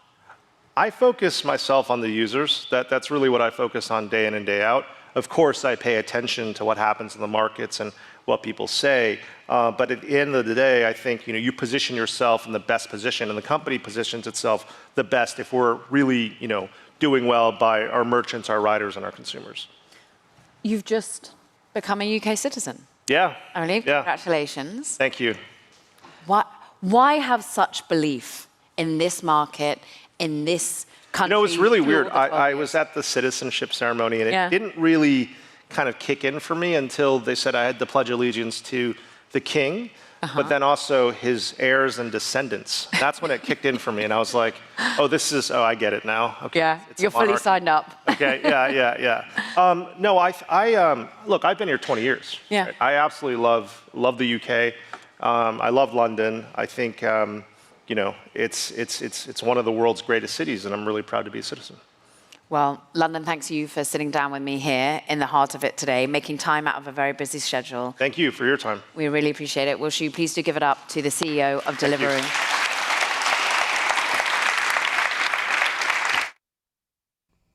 Please welcome to the stage Dominique Shelton-Leipzig, Privacy and Cybersecurity Partner at Mayer Brown, and Florian Siebel, CEO of Quantum Systems, for a conversation with Bloomberg's Jake Rudnitsky.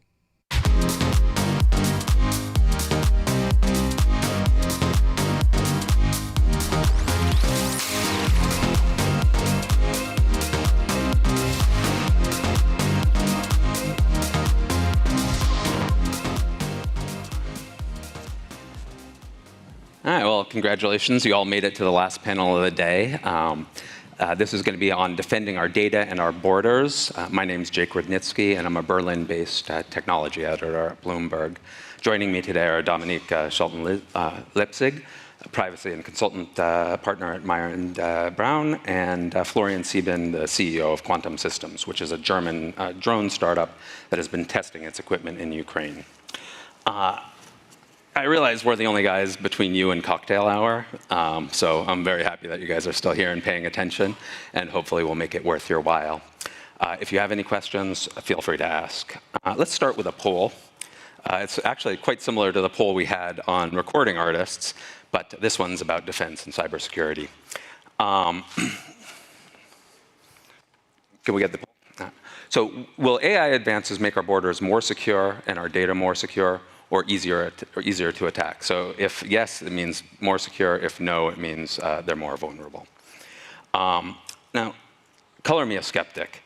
I think with the apparent decline of the Pax Americana and regional conflicts from Ukraine to Israel increasingly defining our era, we've seen a surge of new threat players and that use and abuse technology. I'm not really so concerned about doomsday scenarios like Skynet taking over the world and enslaving humanity, but we saw deep fakes in the elections in Slovenia. And while we don't know exactly what happened in Israel, we can say that their cutting-edge technology was not enough to stop the worst terror attacks the country's ever experienced. So, Dominique, what do you think?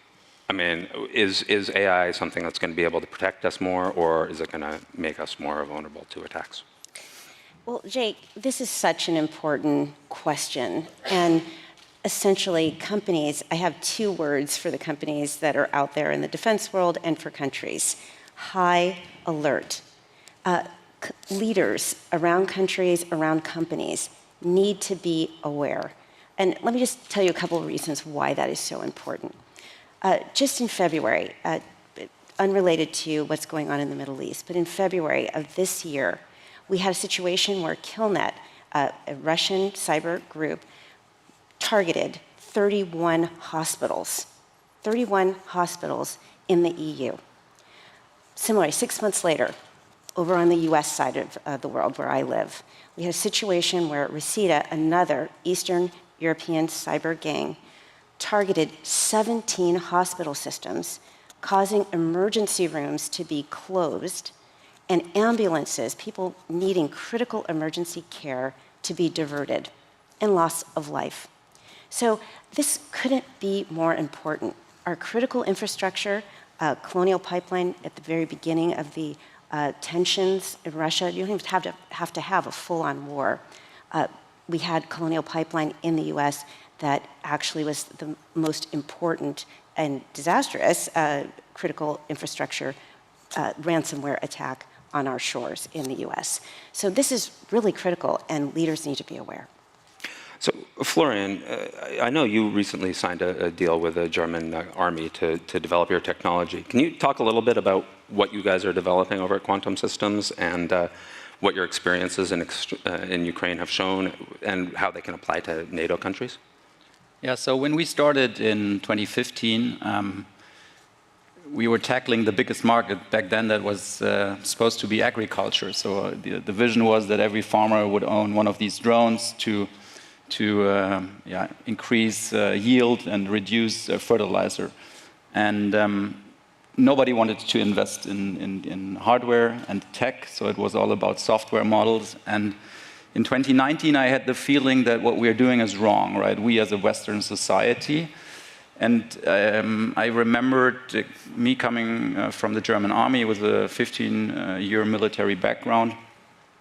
We said, okay, let's make what we do a dual-use product. So that's what we are today. It's a company that has a product that you can either use in commercial use cases or for governmental use cases. And then Ukraine happened, and obviously now a lot of people said that Quantum had a lot of luck, and I don't like that so much because we were prepared and we have a product and there was a chance and we used that chance. And we are deployed in Ukraine, we have delivered hundreds of units to protect their borders. And the key takeaway for me is now that this was a wake-up call for European resilience. You know, we need to start investing in hardware, in deep tech, in AI. They're first going to attack our infrastructure, the digital infrastructure, and the next thing that is getting attacked are our borders. And the only way we can do that and protect this, what we have here in Europe, is by investing in technology, by investing in automation, in robotics that can monitor our border lines.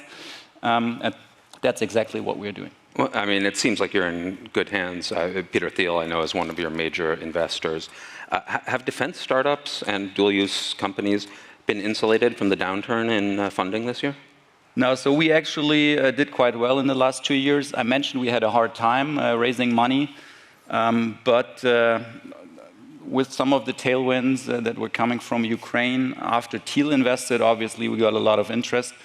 But we were now, and we're going to announce this actually today, at the end of this conference, we were able to close another 64 million euro investment round last week. And so that brings our capital raise to more than 100 million. And I think we're the first European startup that actually raised that much money for a dual use case. But there is way more room and way more fields that we need to tackle. And there's tons of VC money out there sitting in bank accounts, not getting invested because nobody wants to invest at the moment.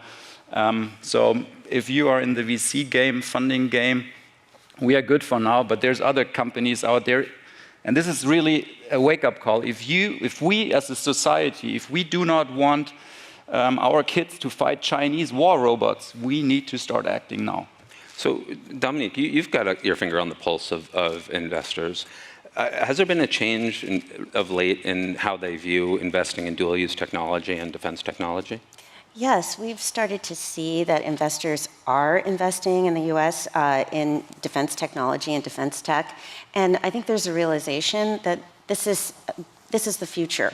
I love the poll at the beginning where you're talking about the use of AI and whether that will protect our borders.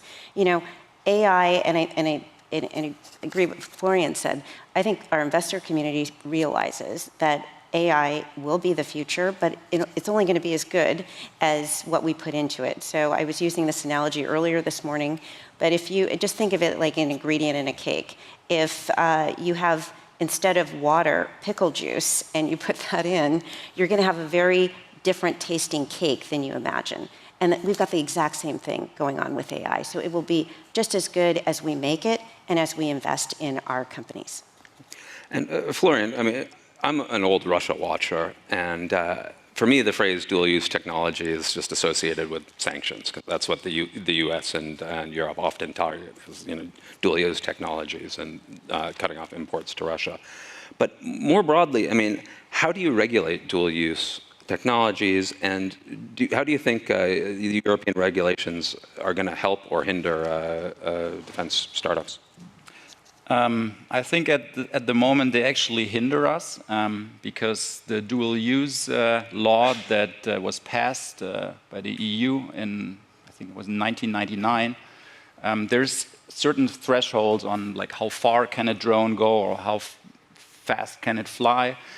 And obviously technology evolves, right? There's Chinese toy drones that you can order online that actually, if you would produce them in Germany, you would not be allowed to export them out of Germany or Europe, right? Because they're outperformed by Chinese toy drones. So, I mean, that says a lot, right? So we really have to wake up in a lot of areas, and especially Germany. We have to get rid of this German angst, doing a little bit and then seeing how everybody reacts, and then, oh, let's do it just a little bit more, but let's not wake up somebody. Maybe we want to buy gas again from the Russians sometime. Who knows what happens in 5 years? This is so stupid, you know? There's only one chance. We have to fight the Russians now. And the same in Israel. I mean, how are the German politicians? We stand by the side of Israel. Yes, okay, I'm hearing that for 2.5 weeks now, but what is happening? Yeah?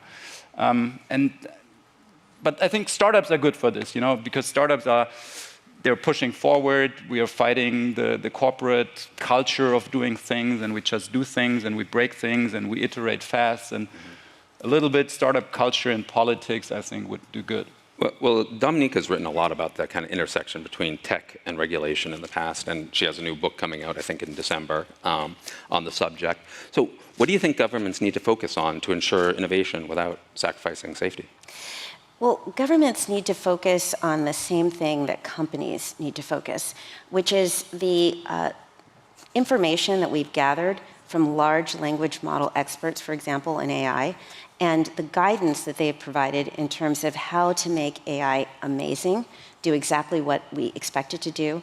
And what that involves is risk ranking, figuring out how to treat low-risk AI differently than high-risk AI, and also for high-risk AI, ensuring that there's continuous testing, monitoring, and auditing of those systems, and the tech stack itself, the tech embedded into the AI itself, will reflect the logging data and metadata necessary for scientists to go in and fix the model should it deviate from expectation. I mean, let's face it, if we have an AI-powered missile and it gets misdirected or it's attacked by cyber criminals and it goes to a target that involves civilians or others, that the kind of devastation and harm, I really don't want to think about that. And it's totally avoidable, most of it, with the proactive embracing of the draft legislation that does exist now in 37 countries and 6 continents. So we have a question from the audience. To what extent are dual-use startups designed to circumvent LP restrictions on investing in defense tech? I guess that one's for you, Florian. I don't think so.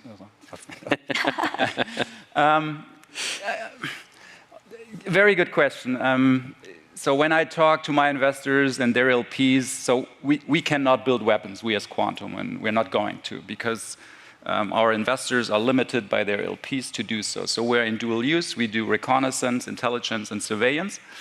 But what is interesting, when I talk to every single one of the LPs I meet at these conferences, the feedback always is, oh, me personally, I don't have a problem with investing in defense. And talk to the next person, oh, I don't have a problem as well. So in the end, the whole room has no problem, but why in the hell are they not investing in defense? I mean, what do we have to change? I mean, everybody is in for it. I mean, maybe we can do another poll here. So do you think that we should invest in defense as a VC landscape?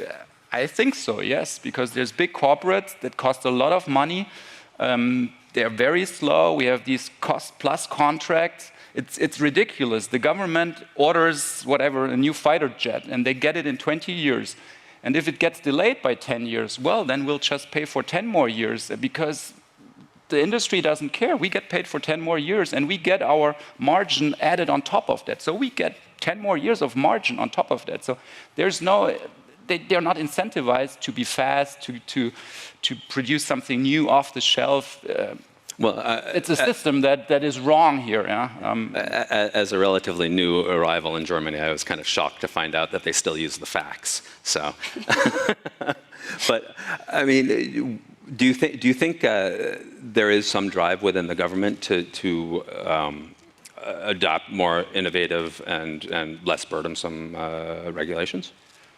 There is, but you know, the procurement agencies, at least that's my experience in Europe, they're lacking this, and I mentioned it before, this startup spirit, to like break something, learn from it. And if you only succeed in 90% of the cases, for startups, that's a big success. If you, as a procuring agency on the other side, if you procure a fighter jet and 1 of 10 fighter jet programs fails, that's not what you want. You want all of them to be successful. So it's a mindset there as well that we have to change, that it's possible that government money gets spent on something that in the end fails. Yeah? Because in the end, the overall goal will be much better. But we have to accept that some of this risk is necessary and we have to take it. And if things don't break and fail, the risk was not high enough. So we have to increase our risk awareness. Yeah.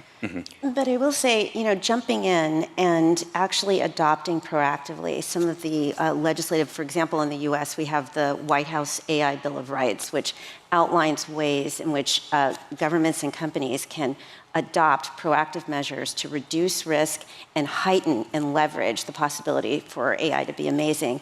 Those are the types of things that will unlock the technology, innovation, and allow it to have those use cases that are successful by early adoption of some of these best practices in the draft legislation. And Florian, do you guys, how are you using AI? How does that fit into your drones analytics? And is that, are you collecting data in Ukraine that's going to be useful? Yeah, we are collecting data, and so, and we use that data to train our algorithms, for example, to detect Russian tanks or artillery deployments. I think AI is a big word. Most of the companies out there, and it's very hyped, and when I said to my investors, we're doing AI now, they were like, oh God, he's doing AI. So what we all do is basically we use AI. So there's a lot of algorithms out there developed by Google and the likes that put like 5,000, 10,000 people on this. There's nothing quantum could do. But what we all should do is we should adopt it and use it in our systems and in our architecture. I think that's more like what most 99% of the companies out there that say we use or do AI, what they do. They use the framework that is there. All right, and Dominique, what do you tell your clients to get ready for in this fast-changing regulatory environment? So I tell them to move fast with trust. And in order to do that, it's important sort of looking at the future to kind of look at pattern recognition from the past. What we noticed back with privacy and cyber is that early adoption only occurred for a few companies. The ones that did it are super successful. We have the most successful, $3 trillion market cap company in the world that adopted proactively privacy and cyber protective policies before they had to. Those companies that waited until after their tech stack was built to turn to these critical issues have seen a nosedive in their market cap. So what I'm telling companies now is we see the writing on the wall. When it comes to emerging tech like AI, 37 countries, 6 continents are saying the same things, and that's an opportunity there to be amazing. All right, it looks like our time has run out, but I want to thank my panelists for a very lively discussion, and really everybody who contributed to this fantastic event. And without further ado, I think that's time to hit the bar. Actually, not true. Brad's going to make one comment first. Let's take a picture here. Please welcome back to the stage Brad Stone, Senior Executive Editor for Global Technology at Bloomberg.